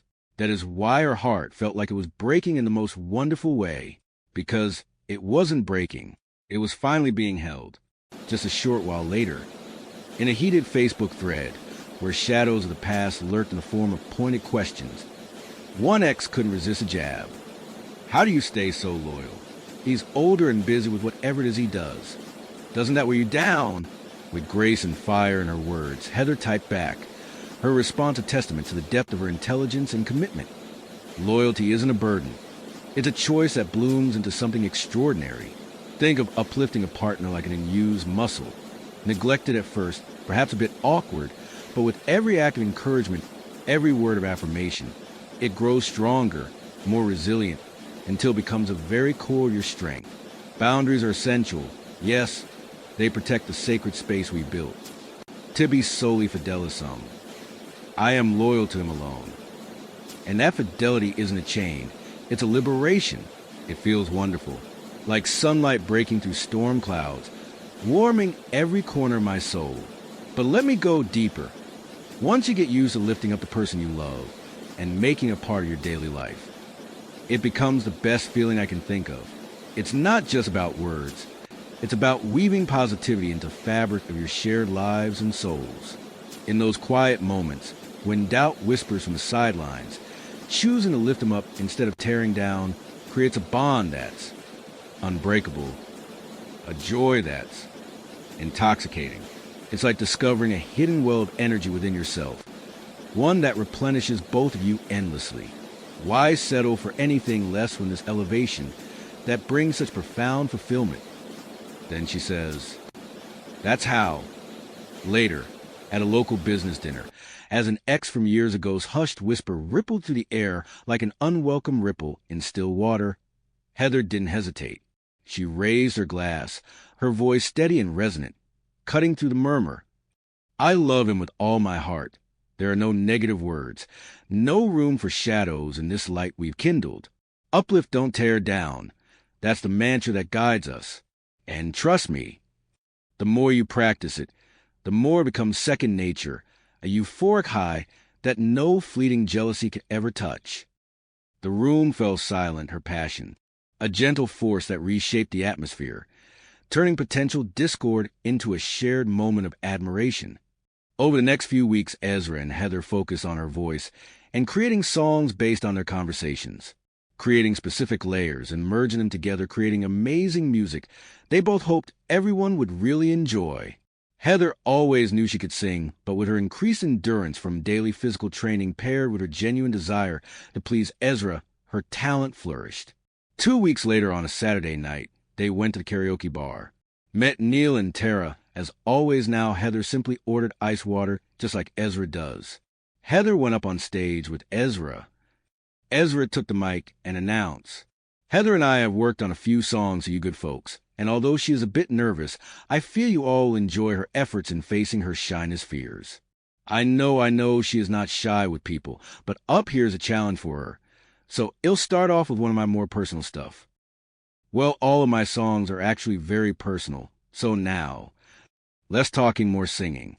The crowd claps with whistling breaking the rhythm. Ezra, the song is called. Then he plays it.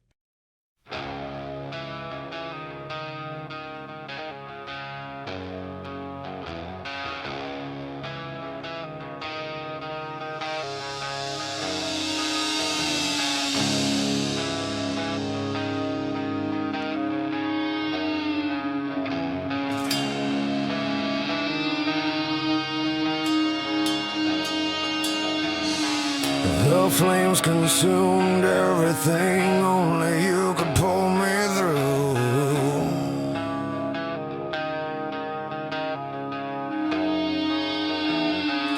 How wild this craving drives us to reckless acts we rule.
To plant these visions in my wrist.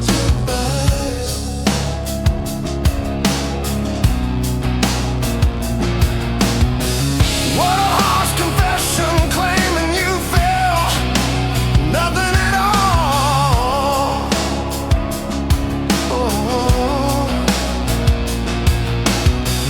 What a cruel deceit to weave these visions in my fall.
Shadows claim what light we chase.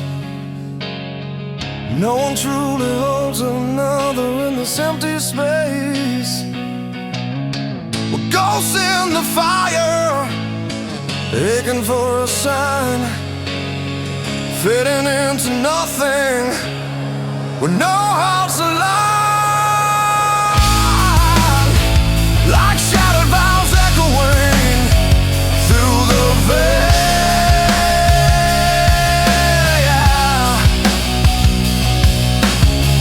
What a twisted path we wander, igniting fires in my veins.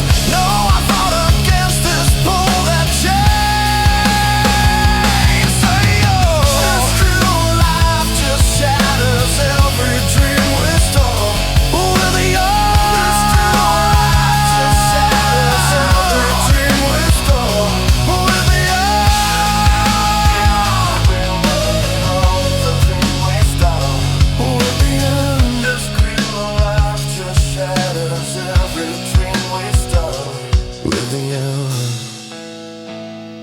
No one truly binds another in this fleeting game. The deepest wounds from what we never name. In your absence won't resolve to a new honest laughter, wiggles of a fool.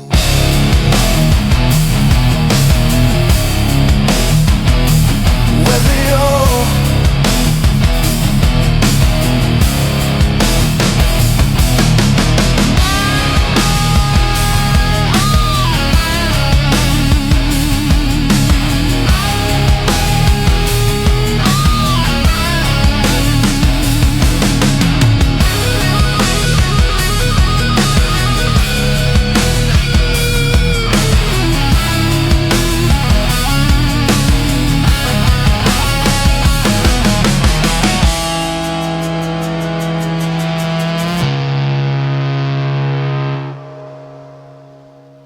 and finishes. The crowd goes wild hearing the influence on Ezra's songs and voice by Chris Cornell. Then he gets up to the mic. You all motivate me, so it'll motivate you. He looks at Heather, and she signals, almost smiling, overly nervous. Then Ezra simply says, here is another of my personal favorites. Strumming chords before starting the music. Finishes his song. Heather gets up on stage just as Ezra finishes, saying, okay, just start. The bar claps louder, shouting Heather. Heather. Then Ezra holds up his hand. Okay, let her sing, and starts the next song sung by Heather, built by both Ezra and her, but it's her voice live over the harmonies previously layered down.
After the last note, the crowd was actually silent, except for Neil, who stood up and loud and clear everyone could hear him say, "Oh, my God."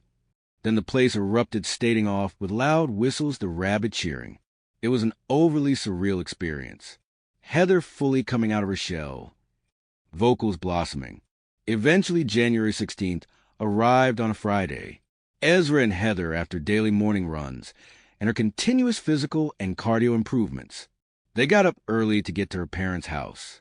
Many of Heather's relatives were there, and more than usual, as it was a shared birthday with her now obvious boyfriend, Ezra Turner. Not a groundbreaking revelation, but it was an interesting fact. They arrived at 8 a.m. a bit early, but in an effort to spend time with Frank and Jamie as a couple. When Heather's great-great-grandmother, Great Gigi, finally arrived at 10, she took Ezra's hand. She did not speak immediately. She looked at him the way people no longer look at one another, without hurry, without distraction, as if time itself had leaned closer to listen. "You," she said finally, her voice thin but unwavering, "are not here by accident." Ezra swallowed, unsure whether to respond. She tightened her grip, surprisingly firm. "No," she continued, "don't speak yet. Men rush to explain themselves. Time has already explained you." The room had gone quiet.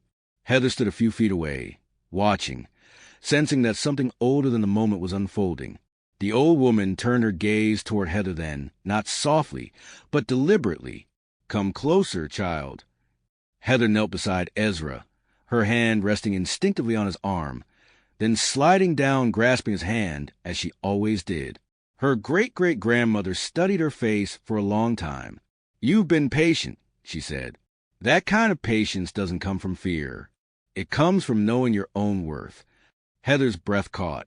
She hadn't told many people that, not the depth of it, not the quiet, deliberate choice to wait, not the way she treated it not as a rule, but as a direction.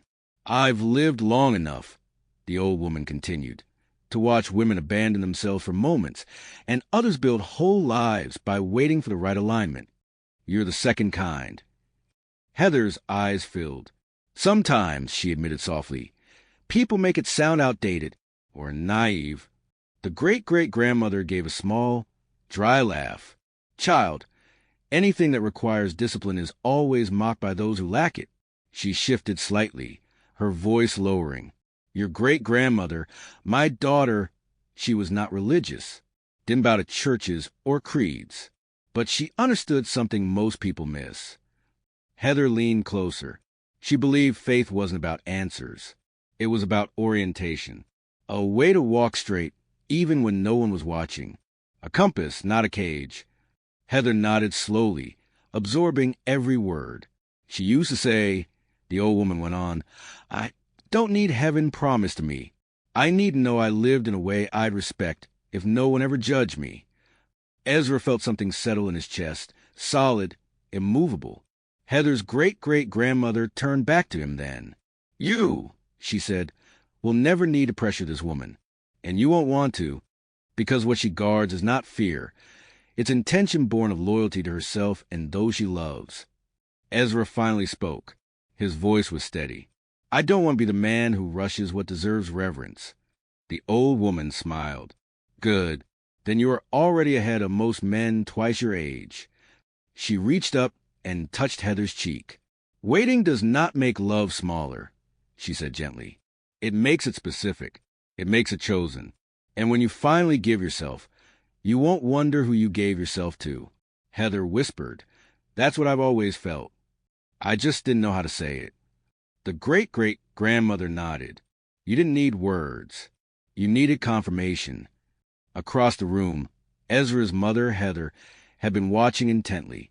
She stepped forward then, her presence calm, grounded, maternal in a way that did not compete but complemented. "I'm Ezra's mother," she said softly, addressing the elder woman, "and I want you to know something." Her great-great-grandmother turned her gaze to her, curious. "I raised my son to believe restraint is not weakness," Ezra's mother continued. "I told him that the strongest men are the ones who don't need to take, because they're capable of waiting to be invited after earning." Ezra's mother glanced at Heather, warmth in her eyes. And I told him that women who choose their timing usually choose their lives just as carefully. Heather looked at her, stunned. You never made it sound like a rule, she said quietly. Ezra's mother smiled. Because it isn't one. It's a value. And values only work when they're chosen freely. Gigi exhaled slowly, satisfied. Then this, she said, is earned alignment. She looked between Ezra and Heather one last time. Remember this moment, when doubt creeps in, when the world tells you urgency is the same as love. She squeezed their hands together. It isn't. Later, much later, Heather would return to this moment in her mind during lonely evenings, during moments of temptation, during seasons where commitment felt heavier than excitement, but she is comforted by what she knows, and each time she remembered the words. Orientation, compass, intention, not religion as obligation, but as structure for a good life, not waiting as denial, but as direction. And she stayed committed, not out of fear, not out of tradition, but because, in that quiet room surrounded by generations, she had been reminded that a life well lived does not rush its most sacred chapters. Ezra felt it land somewhere behind his ribs. Later, after dinner, Frank dimmed the lights and announced Heather's surprise gift, a slideshow, simple enough until it began to play. Instead of the usual chronological march forward, Frank had assembled it in reverse.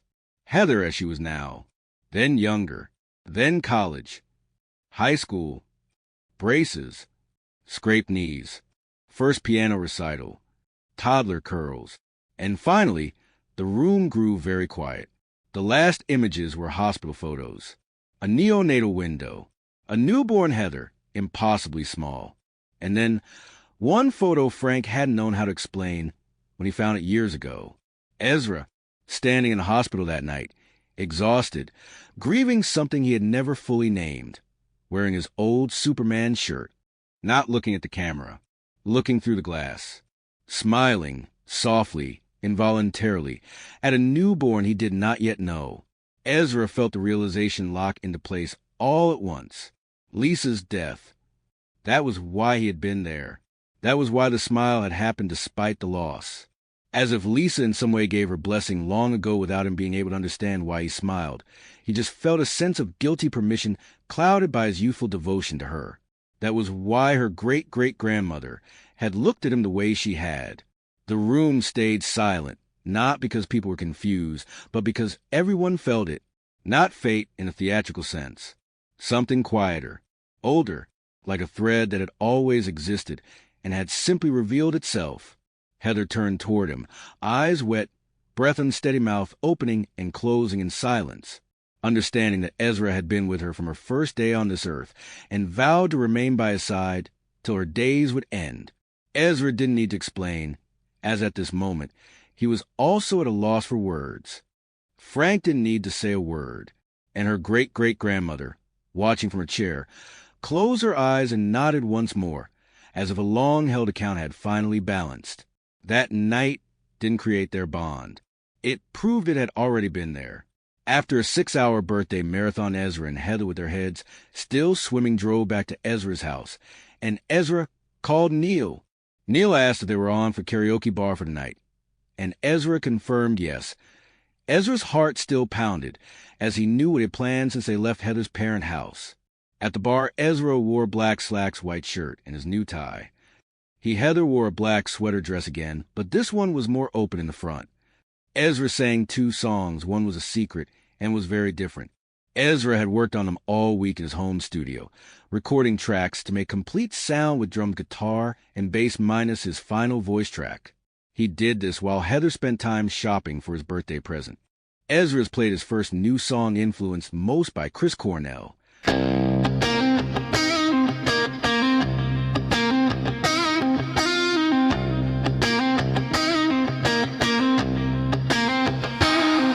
Her finger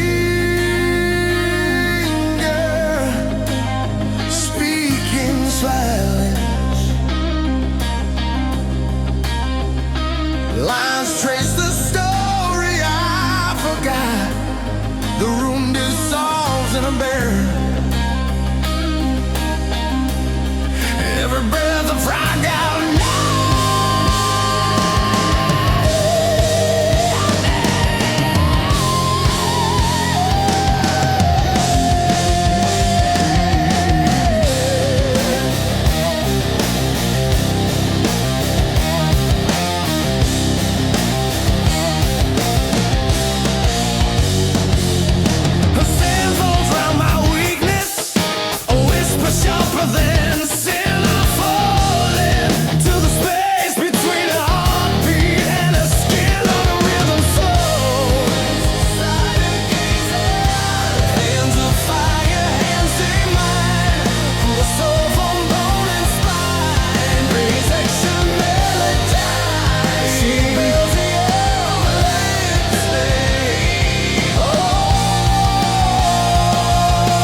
bass growls low, her rhythm sway.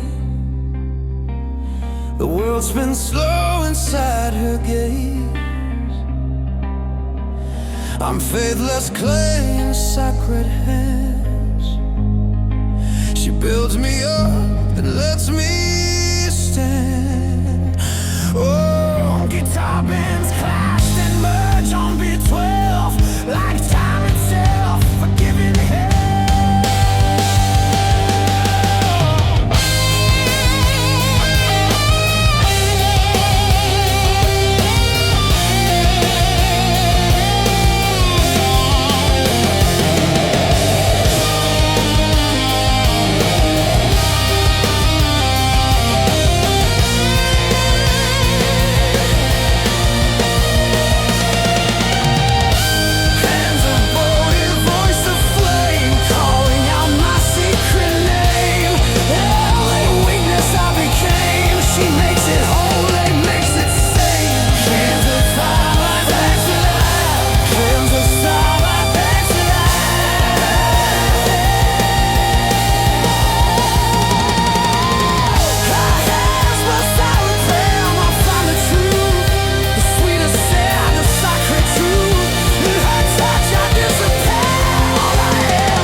Everyone erupted. Then when the bar was packed, Ezra placed a chair, motioning for Heather to sit for him. Then he started his next song, his secret one meant for Heather personally.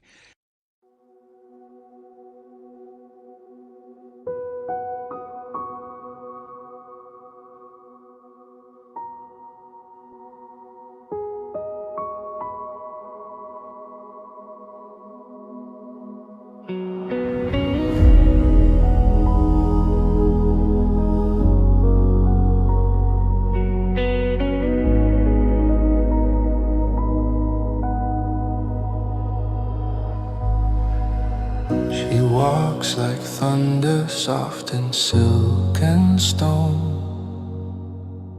The air bends gently where her laughter's grown. Her eyes hold secrets galaxies have known. She moves the sky, and still she hums alone. Oh, she moves the sky, slow and divine, waltzing in shadows, crossing the line. Every flaw she wears turns daylight gold. Her beauty's the story the stars retold.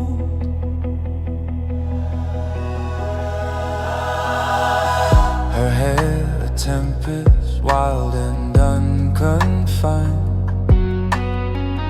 Each strand of verse the wind has underlined. Her smile misfires and somehow realigns.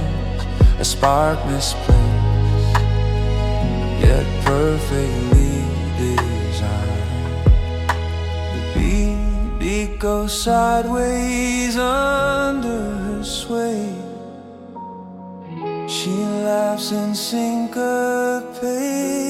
delay. Oh, she moves the sky, slow and divine, waltzing in thunder, breaking the line. Every quivering, no rule can hold. Her beauty's the echo of hearts grown bold. Oh, she moves the sky,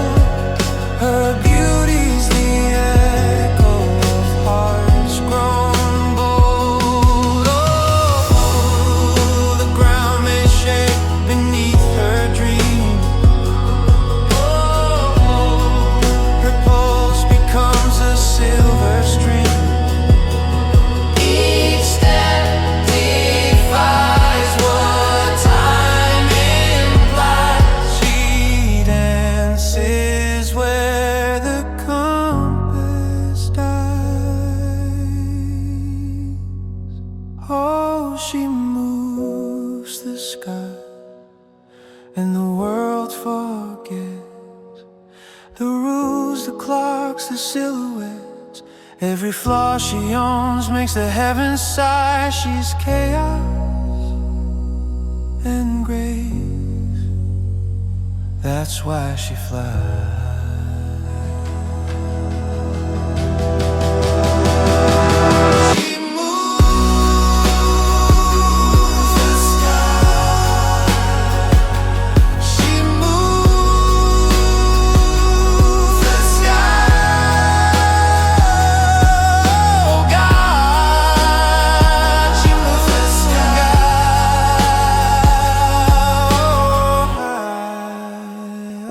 Dance floor, then pulled out a 3, 2-carat solitaire diamond ring.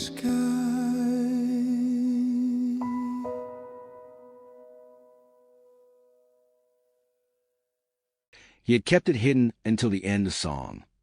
He kneeled down in front of a crowd silent, paying absolute attention. Ezra knelt and opened the ring box. "Heather, my loyalty is only to you. It's all yours. Marry me?" With tears streaming, she said, "Yes, yes, oh my God, yes." Kisses amid cheers. A 2-year engagement followed, filled passion, growth. Heather, her finished thesis, expanded real estate. Her hands, always hands on him, touched now her love language. Wedding January 16th, 2028. Their birthday, Heather 29, Ezra 45. 300 people, a karaoke bar with the actual wedding held outside, as the bar was not ready to hold, but 350, and people kept coming. Neil Best Man, Tara Bridesmaid, Dude Man Groomsman. Theme, Tibby Soli Fidelis Sum, from each. Vows echoed loyalty, reception-filled songs, dances, joy. Their life unfolded in Georgia.